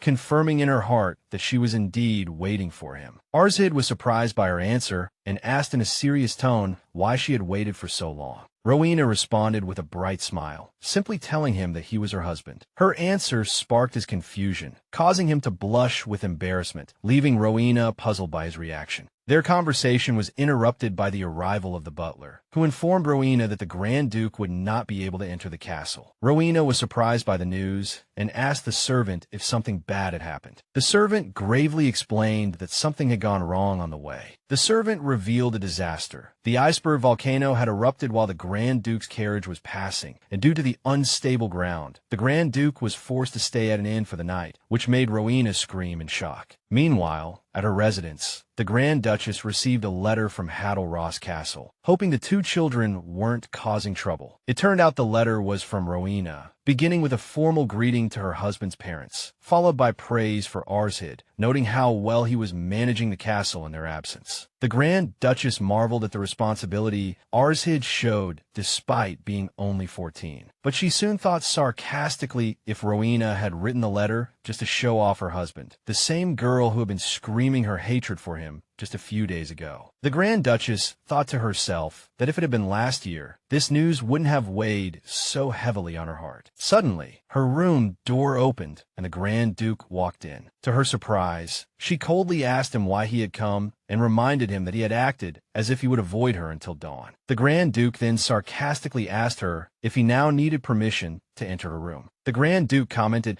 that she didn't seem to care at all about her husband suffering in the cold. She replied that it was unreasonable to expect her to go looking for someone who had left on his own in a fit of anger. A look of frustration appeared on the Grand Duke's face as he thought to himself that he had expected her to say that, describing her as cold and heartless. His description infuriated her, and she thought to herself how he dared to describe her as cold and heartless when he couldn't even enter her room without considering the eyes of others. She confronted him directly, telling him he should just publicly announce that their relationship as a ducal couple was worse than that of strangers. The Grand Duke explained his position gravely, telling her he left because he thought his presence would make her. uncomfortable. The Grand Duchess grabbed his tie, pulled him violently towards her, and screamed in his face that he was the one who was uncomfortable, and he was the one who had left her that day. It was revealed through her memories that she had been abandoned on their wedding night, and she then told him to stop, putting the blame on her. The Grand Duchess sharply asked him if that meant they should go to bed now, then approached him with a daring look, telling him she could do it right away if he wanted. The Grand Duke was deeply flustered by her boldness and recoiled, trembling. She looked at him with a mocking smile, thinking to herself that he was indeed uncomfortable in the castle. News of the Grand Duke and Grand Duchess's delayed return due to the heavy snow reached the castle. Rowena wondered if it had always snowed this much, to which Hannah told her that the seasons had been dry until last year, wondering if the spirits were in a bad mood. The mention of spirits piqued Rowena's interest, and she thought to herself that it reminded her she was in a fantasy novel. Her thoughts were interrupted by a knock on the door, and a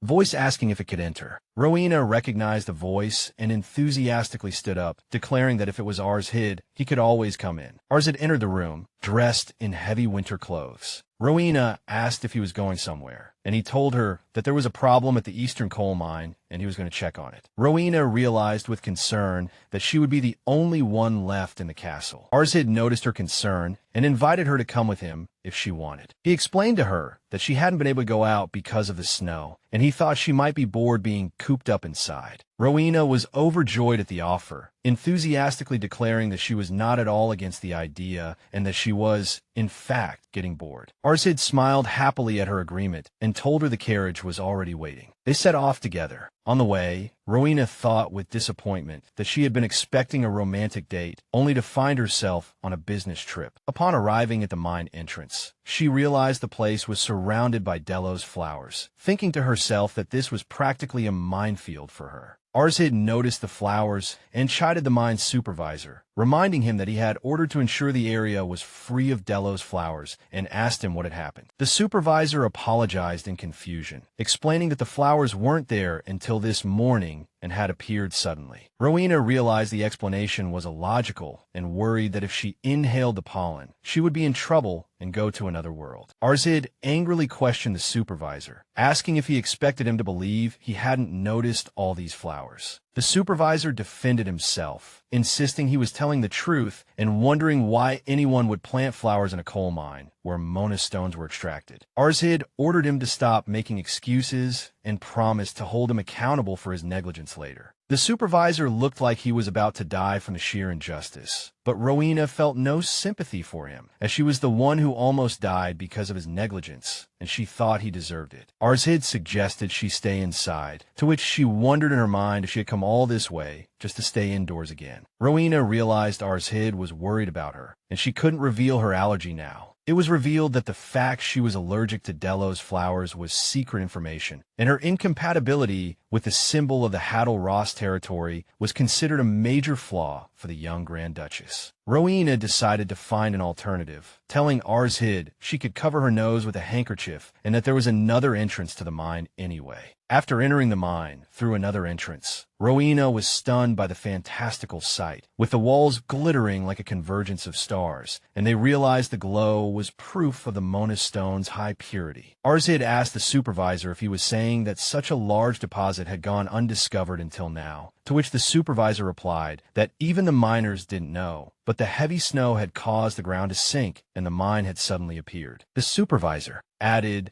that it was like a trick played by the spirits, to which Rowena wondered in her mind about the meaning of the word spirits. Rowena suddenly remembered an important event from the novel, where around this time, a land blessed by spirits appeared, and she believed it was a mine owned by the Grand Duchess. Archid sharply asked the supervisor if it was possible he had discovered the mine earlier and deliberately concealed it, which the supervisor vehemently denied, insisting he would not dare to appropriate the Grand Duke's property. Archid decided to check the records for the past 3 months to be sure, to which the supervisor worriedly asked if he was going to review all of them. Archid gave him a cold look and asked if there was a problem with that. Archid chided him, saying he couldn't even handle the task previously assigned to him, so reviewing the records was a normal procedure. Rowena thought to herself how precise and dedicated he was, and that this was her husband's charm. The supervisor immediately agreed and suggested they head to the office, while Rowena thought to herself that it was indeed suspicious to have missed the discovery of a mine of this scale. Suddenly, Rowena felt a mysterious force pulling her and was surprised by the strange sensation. Rowena tripped and fell into a crack that suddenly appeared in the ground, and Archid screamed her name in panic. Archid tried to grab her hand, but failed, and she fell into the abyss while he screamed her name again in the darkness. Rowena heard some voices, wondering if she was lost and suggesting she be sent back, while another voice said she looked interesting and suggested she live with them. Rowena woke up in a strange place, wondering where it was. She realized she was lying on a bed of Delos flowers in panic. She jumped up screaming in fear, then heard a voice asking if she was okay. She turned around in confusion and asked who was there, to which another voice replied that she could hear them and guided her to look at its location. Rowena saw a glowing butterfly and wondered if it was talking, to which the voice replied that they were not butterflies. The butterfly transformed into a fairy-like creature and declared that it was one of the spirits named by humans. The spirit approached Rowena, expressing its joy at meeting a human who could see them after a long time, and asked her to show her face. Rowena refused, explaining that she couldn't because of her allergy and that she had almost died because of the Delos flowers. The spirit was amazed by Rowena's ability to perceive Delphina, explaining to her that what magicians called mana was actually power derived from Delphina, and that mana stones were formed where spirits ate Delphina and left their remnants. The spirit concluded that the reason Rowena got sick was that her body directly absorbed high-purity Delphina, to which Rowena wondered if this was even more dangerous. Another spirit laughed, finding her cute, and then asked Rowena if she was in pain now. Rowena was surprised to find that she felt no pain and instead felt full of energy. Another spirit reassured her, explaining that a body that had fully awakened within Delphina's sphere of influence no longer rejected it. Another spirit added that they were all born as spirits through the same pain, and it was a natural phenomenon. One of the spirits told her that she was human but had a very unique constitution, and her body was overflowing with a rich Delphina they had never seen before. Another spirit suggested that if she made a contract with it, it would have a good meal and declared that it wanted her. Rowena thought to herself that this was a warning that they were going to eat her. One of the spirits explained that if she made a contract with them, she could use their power, and she could also use the Delphina in her body to purify contaminated lands. This possibility shocked Rowena. Rowena remembered that according to the original story, land contamination was rare now, but would start soon, and that's when Saintess Mabel would come to the capital to purify the land. She also remembered that the Saintess would have a fateful meeting with Zeronias, who were trapped on the contaminated land. Rowena realized with joy that if she became a spirit summoner, her future might also change. Meanwhile, Archid's men were searching for Rowena in the mine in vain, and one of them told him she wasn't there either. Archid was angry and frustrated, wondering how this could have happened, that they had searched the entire mine without finding a trace of her. One of his men tried to persuade him to go out and rest, pointing out that he had been searching for hours. Archid erupted in anger, asking his men how he could be expected to sit back and rest when his wife's life was on the line. Archid felt deep remorse and blamed himself, as he was the one who had asked her to come out with him. He remembered that she was the first person who had truly believed in him. Even if her change of heart was just a whim, it was far more than he deserved, so he tried not to hope for more. But now he was worried that if Rowena just disappeared like this. Suddenly, Rowena appeared before him out of thin air, and he called out her name in disbelief. He rushed to her and held her tightly, as she was surrounded by a circle of glowing butterflies. Rowena noticed his face was covered in sweat and asked him how long he had been running and searching. He told her how he could possibly sit still when she had vanished right before his eyes. He confessed to her that he was utterly terrified at the thought that she might have left for good. Rowena smiled and asked if he was worried about her. She approached him and gently caressed his face, while the guards felt a bit awkward at the intimate scene. Rowena spoke to the spirits, scolding them for not telling her that 3 hours had passed. One spirit replied that humans always make a fuss over such a short amount of time, while another mocked human impatience. A spirit asked if this was her husband and commented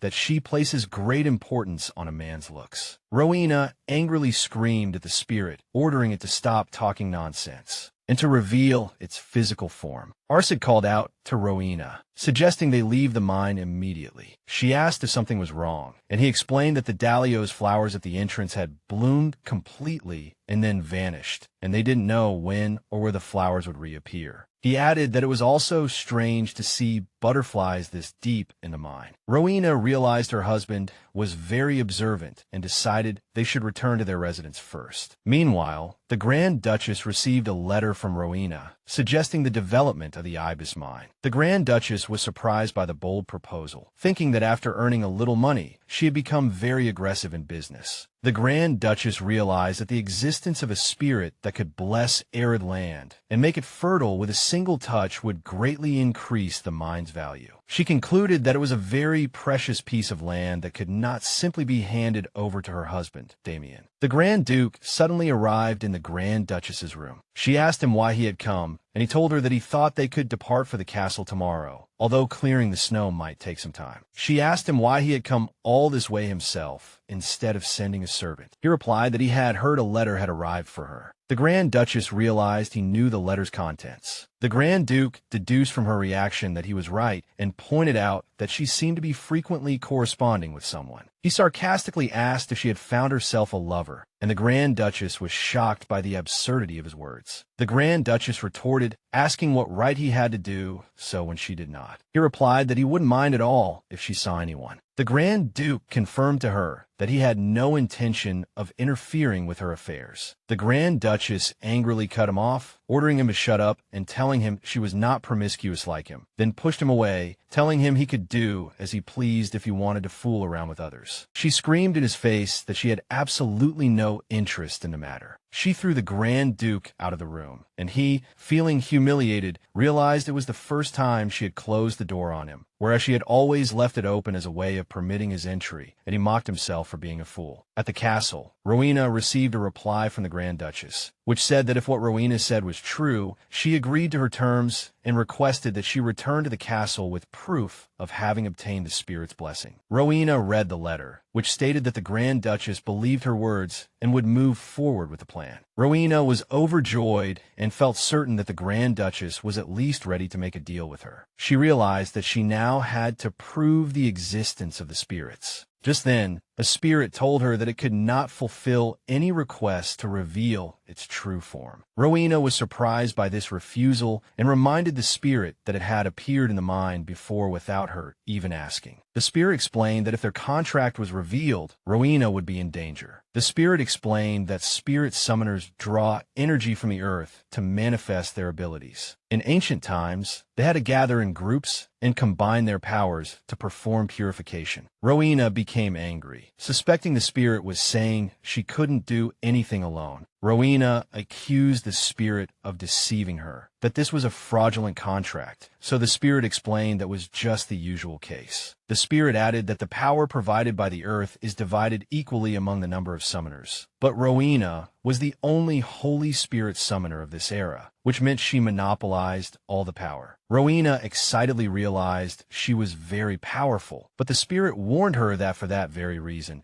she must never let anyone know she is a spirit summoner. Rowena wondered why she wouldn't be welcomed. The spirit told her that if she knew the reason spirit summoners disappeared, she wouldn't want to reveal her identity. The spirit added in a serious tone that it did not want to lose its contractor again. Rowena was surprised by the spirit's sudden seriousness, as she thought it only knew idle chatter and eating. Rowena told the spirit that there were many ways to convince the Grand Duchess, and she thought someone might be able to find the proof she needed. As it turned out, this person was known as the Spirit Freak, who had previously been rewarded for verifying the mine's blessing while searching for traces of spirits, and luckily, he would be passing by soon. Rowena was excited, feeling like she could smell the money flowing her way. She asked the spirits for another piece of evidence, and they gave her a stone with a mark resembling a bear's paw, so she mocked them, comparing them to bears. A spirit explained that the shimmering dust was proof of their existence. So Rowena asked it to sprinkle more to make it more convincing. The spirit wondered why she didn't just ask them to manifest and stomp around. Rowena was surprised that they could actually do something like that. The spirit said she was mean and pleaded with her not to say such terrible things with such a pretty face. Rowena laughed and told it she was just kidding. Rowena thought to herself that someone like Henry Connor would recognize even a trace like this and wondered if he had already heard the news. Elsewhere, a man nearly 30 years old sat thinking that he hadn't even seen a spirit's toe, but he knew they existed. This man was none other than Henry Connor, and he firmly declared that even at the cost of his life, he would see his spirit just once before he died. Henry was sitting in a tavern when he heard someone ask if his companion was all right. His companion told him that he heard Grand Duke Haddle Ross and his wife had closed a mine,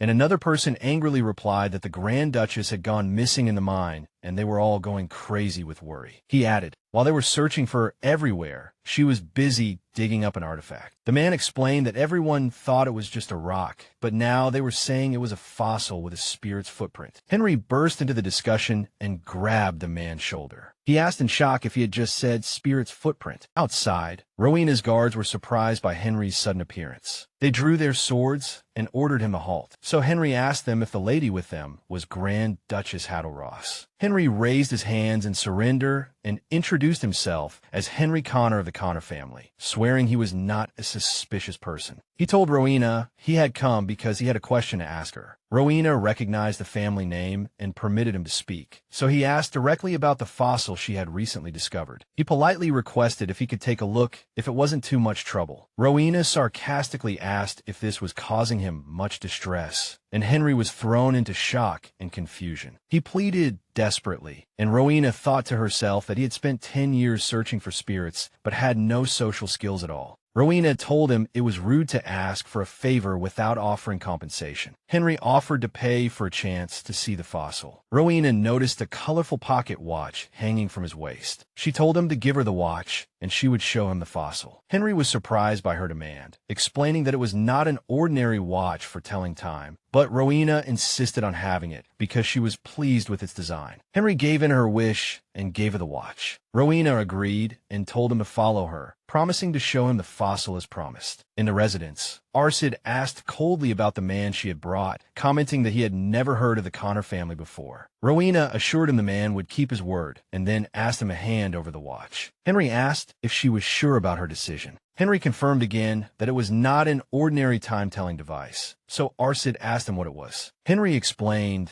that it was a device for detecting a spirit's blessing, and if a certain button was pressed. Suddenly, the pocket watch began to ring loudly. Henry was confused, wondering if it was broken, while Rowena figured the reason was that real spirits were hovering nearby. Henry became excited, and the spirits appeared, with one saying it contained dried dahlia pollen and commenting that it looked delicious. Rowena thought to herself that they really liked this powder. Rowena commented that for him to carry such a watch, he must be very devoted to spirits. Henry admitted he had started this search because he was fascinated by them. He added that people say it's just a legend, but stories passed down to this day can't be without basis, and whenever unexplainable things happen, people still blame it on spirits. Rowena remembered the mine manager had made a similar joke, so Henry asked her if something had happened in the mine. Archid told Henry that many things had happened, such as the Delos flowers suddenly blooming and then vanishing. He added that there were also ominous rumors of ghost sightings, and at this rate, the mine might be abandoned. Rowena screamed internally, refusing to lose her precious mine. Henry excitedly interrupted, confirming that it was definitely not the work of ghosts. Archid asked coldly how he knew, so Henry requested to ask a few questions first. Rowena thought to herself that this might be a blessing for the Haddle-Ross family, that the perfect opportunity was right in front of them. Elsewhere, the Grand Duchess asked her husband if he had considered the suggestion she made last time. The Grand Duke asked her if there was a specific reason for her great interest in the mine, pointing out that its profits had stopped long ago and it wasn't worth such a great effort. She told him she had a project she had wanted to start for a long time, and that she would buy it at market price, so he wouldn't suffer a loss. After a moment's hesitation, the Grand Duke agreed and told her to take it. The Grand Duke added that this could be considered an apology for his reckless remarks. The Grand Duke apologized in turn, admitting he had been in a bad mood that day and said things he shouldn't have. The Grand Duchess commented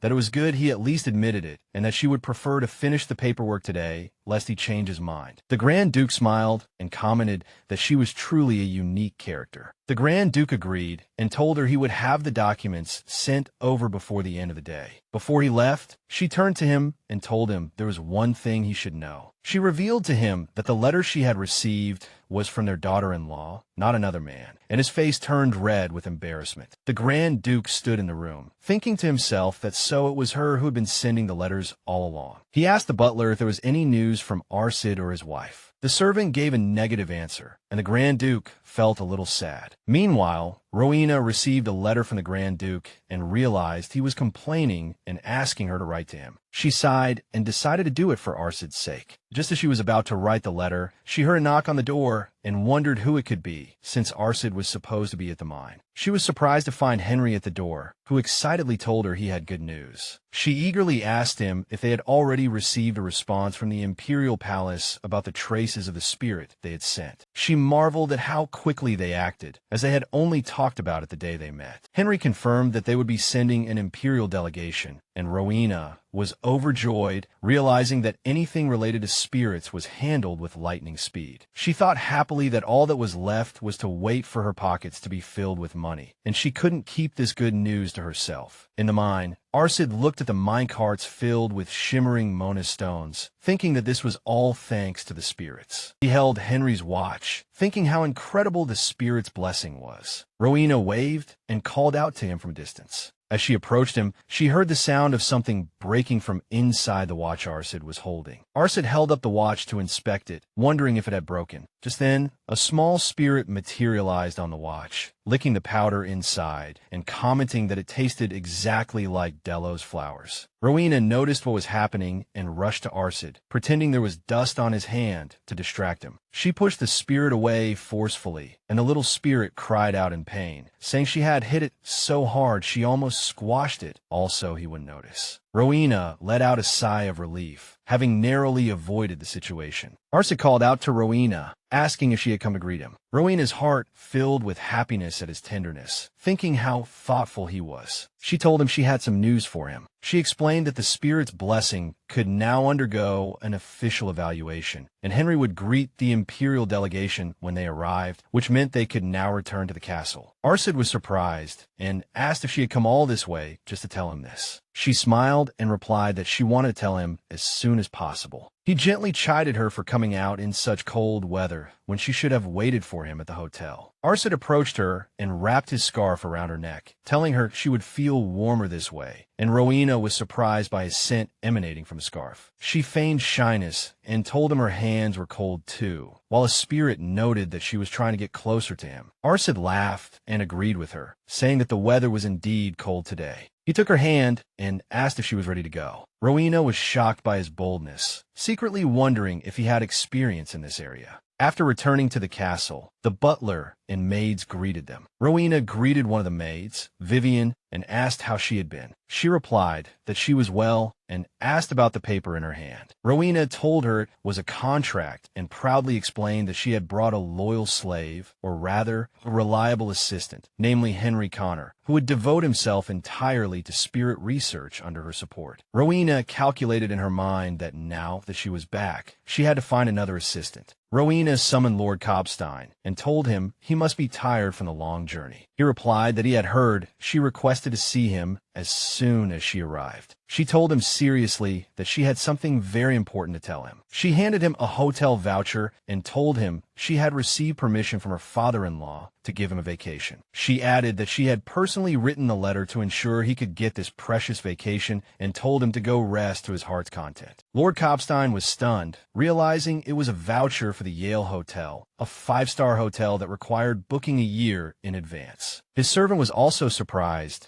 and asked if he was seeing what he was seeing. Lord Cobstein told him to let go of his hand. Rowena proudly explained that the Yale Hotel belonged to her family, the April family, and direct family members have priority. The servant realized the room was originally reserved for the Grand Duchess. The servant pleaded with his master to take him along in a suitcase, as it was a private suite that one couldn't get in even with money, but Lord Cobstein refused his request. Rowena told them she had also prepared a carriage, so they could travel comfortably. Lord Cobstein objected that this was too much, and he would be content to travel by horse. So Rowena told him she couldn't let him travel such a long way on horseback. Lord Cobstein was deeply grateful and told her he didn't know how to repay her kindness. She told him not to feel burdened and smiled, telling him that there would be plenty of work waiting for him when he returned, so he must make sure to get a full rest. Lord Cobstein became excited and assured her he would accomplish anything she asked. Rowena thought to herself that she had successfully reeled him in, and as he left, Hannah commented enviously that he was going on vacation to Alling and wondered if the young masters were doing well. Hannah told Rowena that although they were a bit strict, they really doted on her. Hannah confirmed that they missed her very much and asked if Rowena missed them too. Rowena remembered the twins of the April family, Elazar, who was very popular for his cat-like features and athletic build, and Kyle, who looked much like him but carried a cool, intellectual air that earned him permanent admiration. She remembered that both had terrible personalities but were soft in front of the heroine, and their love for her seemed to be a twisted attachment, confusing her with their deceased younger sister. Hannah interrupted her thoughts, telling her she heard her father and mother were returning, so Rowena suggested they prepare in advance. Hannah told her the maids were already preparing to welcome them, but Rowena found such a formal reception too dull. Rowena decided she would raise their approval of her. A brilliant idea for a welcome popped into her head. Upon the Grand Duke and Grand Duchess's arrival, Rowena greeted them warmly, calling them mother and father. Rowena and Archid took them by surprise as they stood on the stairs, holding banners congratulating them on their safe return. Rowena held a banner that read, "Milky White Elena, the angels are searching for their lost goddess." The Grand Duchess was shocked by the scene, while the Grand Duke tried to hold back his laughter, whispering that they were calling her a goddess. Archid greeted them with a banner that read, "Damien, the inevitable man. Once you enter, you can't leave." This drew a laugh from the Grand Duchess. The Grand Duchess commented that it was the first time she had ever received such a welcome. Rowena whispered in Archid's ear, telling him to start now. Archid presented his mother with a bouquet of flowers, telling her it was a gift. He told her he had been waiting for her and was glad she was back. The Grand Duchess hugged Rowena and Archid and thanked them, but asked them not to do this again. Rowena thought to herself that the scene must have been amusing for everyone. Later, Hannah asked Rowena how she came up with such a brilliant idea. One of the maids told her that everyone was staring at them, and the scene was so lovely she wished she had brought an artist to paint it. Another maid agreed, and Rowena, excitedly recalling how Archid had been fidgeting awkwardly, screamed that everyone should have seen it. Rowena thought to herself that when Kobe arrived, she would definitely have him make a record stone for her. Rowena noticed from a window that everyone was unusually busy today, and Hannah told her they were preparing for an upcoming banquet. Rowena remembered they said the delegation from the Imperial Palace was coming and considered lending them the entire villa. One of the spirits explained to Rowena that the contract that binds them made it easy to track her traces, and in fact, manifesting in this form only became possible after it made a contract with her. Rowena wondered if the spirits would turn into magic stones after eating the Delphina, to which another spirit replied that even those remains would need to accumulate for a long time to form magic stones. Rowena realized she had found the goose that lays golden eggs, while the little spirit described her as greedy, and just then, the Grand Duchess appeared and called out to Rowena. Rowena turned around enthusiastically, addressing her mother-in-law as mother. Rowena was surprised when she noticed a man standing beside her mother-in-law, the Grand Duchess. The Grand Duchess introduced the man as the head of the visiting delegation. She revealed his identity as Duke Douglas Ethel, and the name Ethel echoed in Rowena's mind. Rowena immediately recalled that this was the family of the villainess from the original novel, Catherine. Duke Ethel greeted Rowena warmly, telling her he had heard a lot about her and that her mother-in-law had been praising her constantly. Rowena looked at her mother-in-law in surprise, while the Grand Duchess awkwardly averted her gaze, claiming she hadn't praised her that much. The Duke went on to add that he had also heard about her wonderful achievements at the recent festival. He then expressed his wish that his daughter, Kathy, could be half as wonderful as the young Grand Duchess. The Grand Duchess asked if Catherine was roughly the same age as Rowena, and the Duke replied that she was completely obsessed with horse riding these days and always came home with injuries, which Rowena thought didn't fit her image at all. The Grand Duchess suggested that she should prepare some effective ointment for his daughter, to which Duke Ethel expressed his delight, saying that she truly knew his daughter well. The Duke jokingly asked if it was because she had similar experiences, and the Grand Duchess replied that she believed she had fallen off a horse far fewer times than he had. Duke Ethel felt a bit awkward, while the Grand Duchess laughed. Rowena wondered to herself if they had known each other before. Rowena deduced that since Duke Ethel belonged to the royalist faction and her mother-in-law possessed royal blood, it was highly likely they had been close in the past. She added in her thoughts that her father-in-law, Grand Duke Damien, must have also been in the capital at that time. Suddenly, a voice interrupted their conversation, asking why they were having such a pleasant chat, and Duke Ethel's expression changed accordingly. Grand Duke Damien had suddenly appeared before them. Rowena greeted him, addressing him as father, and asked if he had been out for a walk, to which he gave an affirmative reply. But he added that he had gone out to rest, but now felt even more tired. The Grand Duke spoke to his guest, asking if he had experienced any discomfort during his stay. Duke Ethel replied that he was having a pleasant time, and had even met an old friend he hadn't seen in a long time, but he hinted that someone had been intercepting his letters. The Grand Duke responded sharply, asking if it wasn't impolite to write letters to a married person, even if they were friends. This made Rowena feel the intense tension in the air. Duke Ethel smiled and told him not to misunderstand the pure friendship between him and the Grand Duchess, adding that to the dirty-minded, everything looks dirty. The Grand Duke scoffed at the word pure and reminded him that when they were children, he was always following the Grand Duchess around, and the Duke Ethel of today was no different. The Grand Duchess covered Rowena's face to shield her from the scene, saying that anything that could cause misunderstanding should be avoided in front of a child. But Rowena protested that she wanted to see what would happen. The Grand Duchess sharply asked her husband if he had touched her letters, and he claimed it was just an accident. The Grand Duchess demanded the letters back, but he coldly told her that he had already burned them. The Grand Duchess sarcastically asked how one could accidentally single out only Duke Ethel's letters and burn them, to which the Grand Duke replied with a cold expression that it seemed to be the case. She asked if he really thought she was that shallow, and he immediately gave an affirmative answer. So she sighed, concluding that this must be related to the Ibis mine incident. The Grand Duke admitted that he was still holding a grudge over the matter, and the Grand Duchess realized her guess was correct. After this tense discussion, Duke Ethel requested to take his leave first. Before departing, Duke Ethel invited Rowena to visit the capital in the future and promised to introduce his daughter to her. He described his daughter as a good child, though a bit clumsy, and believed they would get along well. Meanwhile, Rowena flatly rejected the idea of befriending that villainess in her mind. Rowena thought that the original Rowena's fiery personality might have gotten along with her, but she herself preferred not to get involved. After standing for a long time, Rowena started to complain that her legs were beginning to hurt. The Grand Duke turned to his wife and proposed a walk with her. But the Grand Duchess ignored his offer and took Rowena's hand to leave together, which impressed Rowena, who thought proudly to herself, "That's my mother." Later, Rowena was sitting alone in the glass house, wondering why she was stuck here all by herself when the weather was sunny and everything around was so brilliant. The Grand Duke greeted her and told her that the Grand Duchess seemed to be angry with him. Rowena replied coolly that she knew nothing about it, thinking that if he was going to complain, he should at least give her some cake first. The Grand Duke added that he felt his wife had been avoiding him lately, and Rowena was surprised he was only noticing it now. The Grand Duke guessed the reason for the Grand Duchess's anger must be that he burned Duke Ethel's letters, and Rowena wondered why he suddenly brought up the topic of Duke Ethel. The Grand Duke explained that this was why he needed to ask for her help and handed her a piece of cake. The Grand Duke seriously requested that Rowena help him keep an eye on Duke Ethel. He added that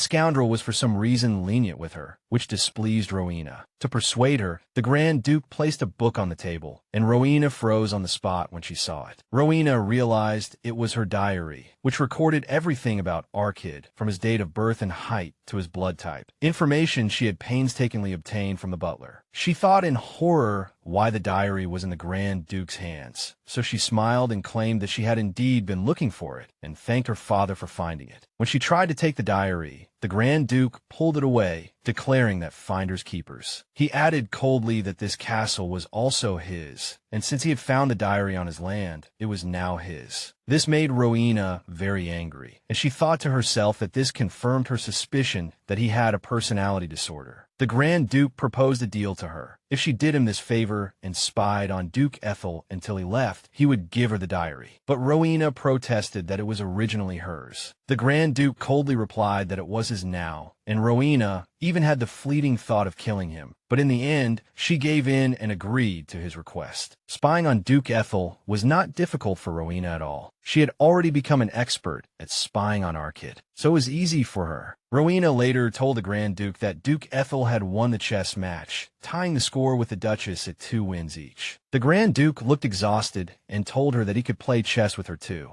Rowena playfully asked if he wanted to play, but teased him, saying she knew he would throw a tantrum if he lost. Rowena reflected inwardly, thinking that since her father-in-law had the exact same face as Archid, she couldn't even stay angry at him for long, convincing herself that this was all for Arkid's sake. But she soon realized that spying on Duke Ethel was just an excuse. Her father-in-law actually wanted to prevent him from being alone with the Grand Duchess. Rowena reported her observations to the Grand Duke, pointing out that her mother-in-law and Duke Ethel seemed to have great chemistry, to which the Duke sharply replied that the real chemistry was originally between him and the Duchess, and that they used to be much closer. Rowena gently disagreed, explaining that based on her observations, her mother-in-law seemed more at ease in Duke Ethel's company. The Duke scoffed at her, saying she must be enjoying this little observation game, then added arrogantly, "How could a child like her understand adult matters?" The Grand Duke stood up in anger and left, leaving Rowena to wonder confusedly if they really had great chemistry in the past, and if so, she wondered why their relationship had suddenly deteriorated to this state. Later, as Rowena was arranging flowers in the garden, Vivian commented that it was rare to see her doing such a task. Rowena pretended to answer seriously that as a noble lady, she needed to hone various talents. But Vivian teased her, telling her to stop making excuses, saying that she was actually waiting for young Master Archid, as she always looked out the window at this time. This made Rowena feel very embarrassed. In her fluster, while scolding Vivian for talking about her private life, Rowena accidentally pricked her finger on a rose thorn. The maid tried to warn her, but it was too late. Rowena cried out in pain, blaming Vivian for not telling her sooner, while the maid asked with concern if she was all right. Vivian immediately ran to get some ointment. Arkid suddenly appeared, calling out to Rowena with concern and asking if she was hurt. Rowena assured him it was just a prick from a thorn, but he noticed she was bleeding a little. Rowena was surprised by his boldness today, thinking that if she said something, he might get flustered and retreat, and she was eager to see his reaction.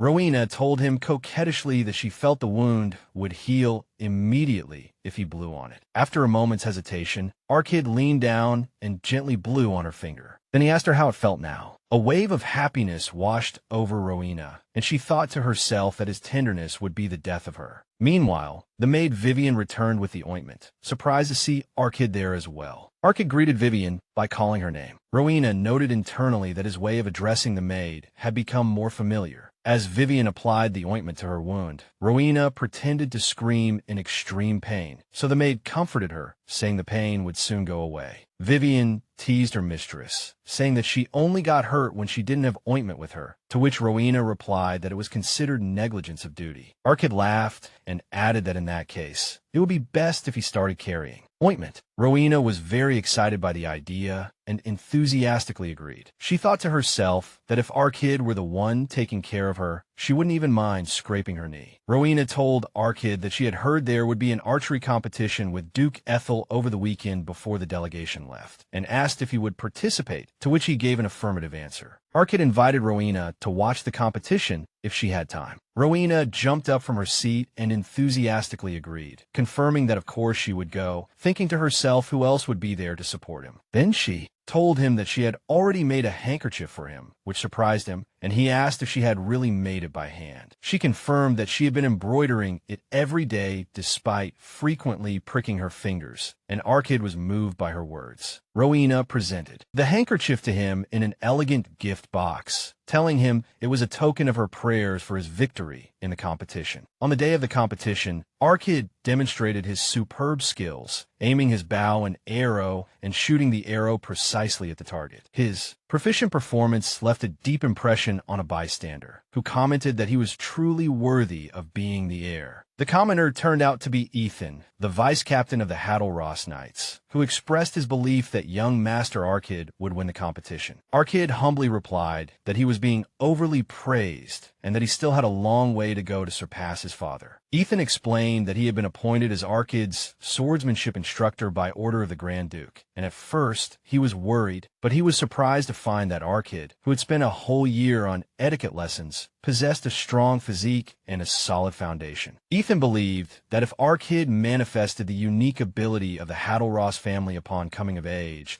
there was no doubt he would become a very promising leader of the family in the future, as he truly had Hadalross blood flowing through him. Ethan added that the Grand Duke also possessed exceptional archery talent since he was a child. Arkid commented that since Duke Ethel also enjoyed hunting, his skills must be outstanding as well, but he confirmed with confidence that as long as he had this thing, he would definitely win the competition. Ethan asked if he was referring to some kind of talisman. Arkid smiled as he looked at the handkerchief wrapped around his wrist and told him it was more precious than any talisman because it was the first gift his wife had ever given him. Ethan realized that the rumors about their discordant relationship were just gossip, and with this kind of motivation, Arkid would surely take first place. Arkid confirmed this with determination and confidence. On the crowded competition grounds, the banners of the participating families fluttered. Rowena, accompanied by a lady, sat in the stands, excitedly wondering when Arkid would appear, and the lady told her that the contestants were now entering. But when Rowena caught a glimpse of a completely unexpected figure among the contestants, she was shocked, wondering in surprise why her mother-in-law was there. The accompanying lady told Rowena that she had heard the Grand Duchess had loved archery since she was a child and was highly skilled, which surprised Rowena even more. Then, the lady revealed a rumor to Rowena, saying that the Grand Duchess used to tie up people she disliked and place apples on their heads during her practice, and Rowena thought in horror that her mother-in-law was truly a terrifying person. Suddenly, Rowena heard the announcement that it was young Master Arkid's turn and became very excited. Arkid appeared on the field and pointed to the handkerchief adorning his wrist. Rowena felt immense happiness, thinking that he was acknowledging the first gift she had ever given him, and it felt like an arrow of joy had struck her heart. She was glad she had hired a painter to be present in advance, and, in her imagination, ordered him to paint this scene immediately. Elsewhere, the Grand Duke approached his wife, the Grand Duchess, and advised her not to overexert herself, then added that it would be best for her to withdraw from the competition. The Grand Duchess coldly replied, telling him not to pretend to be concerned now, as it was annoying her. The Grand Duke grabbed his wife's wrist and commented coldly that her words did not match her obvious trembling. The Grand Duchess violently shook off his hand, asserting that she was perfectly fine. Then she added sharply that he had no right to order her around and blamed him directly, declaring that he was the reason for her injury, and an affected look appeared on the Grand Duke's face. But he changed his tone and, with a faint smile, told her that he didn't want to win against an opponent who wasn't in good condition, which provoked her great resentment. She bumped his shoulder as she left, telling him in harsh words that she found him disgusting and wished he would die. The Grand Duke watched her leave with a mysterious smile on his face. Elsewhere, after the competition ended, Rowena enthusiastically greeted Arkid and praised his great effort in the match. Arkid apologized sadly because he ultimately failed to get first place. Rowena was surprised by his words, reminding him that he had hit 8 out of 10 arrows. But he touched the handkerchief on his arm and explained that he had promised her he would repay her heart with a first-place finish. Seeing him so upset, Rowena's heart filled with tenderness, and she thought to herself that she couldn't resist falling for this adorable puppy. She approached him, wiped his face with her handkerchief, and assured him that he was truly amazing and had done a great job, wondering if she would seem amazing in his eyes, even if she had never held a bow. Then he gently proposed that he could teach her archery if she wanted. She was surprised by his offer. When he noticed her hesitation, he backed off slightly, suggesting that it might be better for her to learn from his father or other knights. But she immediately cut him off, shouting excitedly for him to teach her personally. She realized in her heart that she couldn't help herself and had impulsively agreed before she even knew what she was doing. Arkid smiled happily and agreed to her request. Rowena felt a bit flustered, wondering how his appearance had changed from a melancholic beauty just moments ago to a radiant smile now, suspecting she had fallen into the trap of his acting. Later, at the dinner table, the atmosphere was so tense that Rowena felt she didn't even know if the food was going into her mouth or her nose. It was observed that the Imperial delegation had completed their final inspection after the archery competition and returned to the capital. Rowena recalled the moment Duke Ethel left, when he invited all of them to a regular meeting in the near future, and she thought angrily that he was still trying to introduce her to that villainess right up to the very end. She continued to think about how the atmosphere had become so tense after he left that she couldn't even bring herself to ask for her diary back, wondering why he had to come and leave such an oppressive atmosphere in their home. Rowena decided that this situation could not go on, so she suddenly stood up and announced that she had something to say. The Grand Duke and Grand Duchess looked at her with interest. The Grand Duke asked what she wanted to say, while the Grand Duchess gave her permission to speak. Rowena felt nervous, breaking out in a cold sweat, and stammered,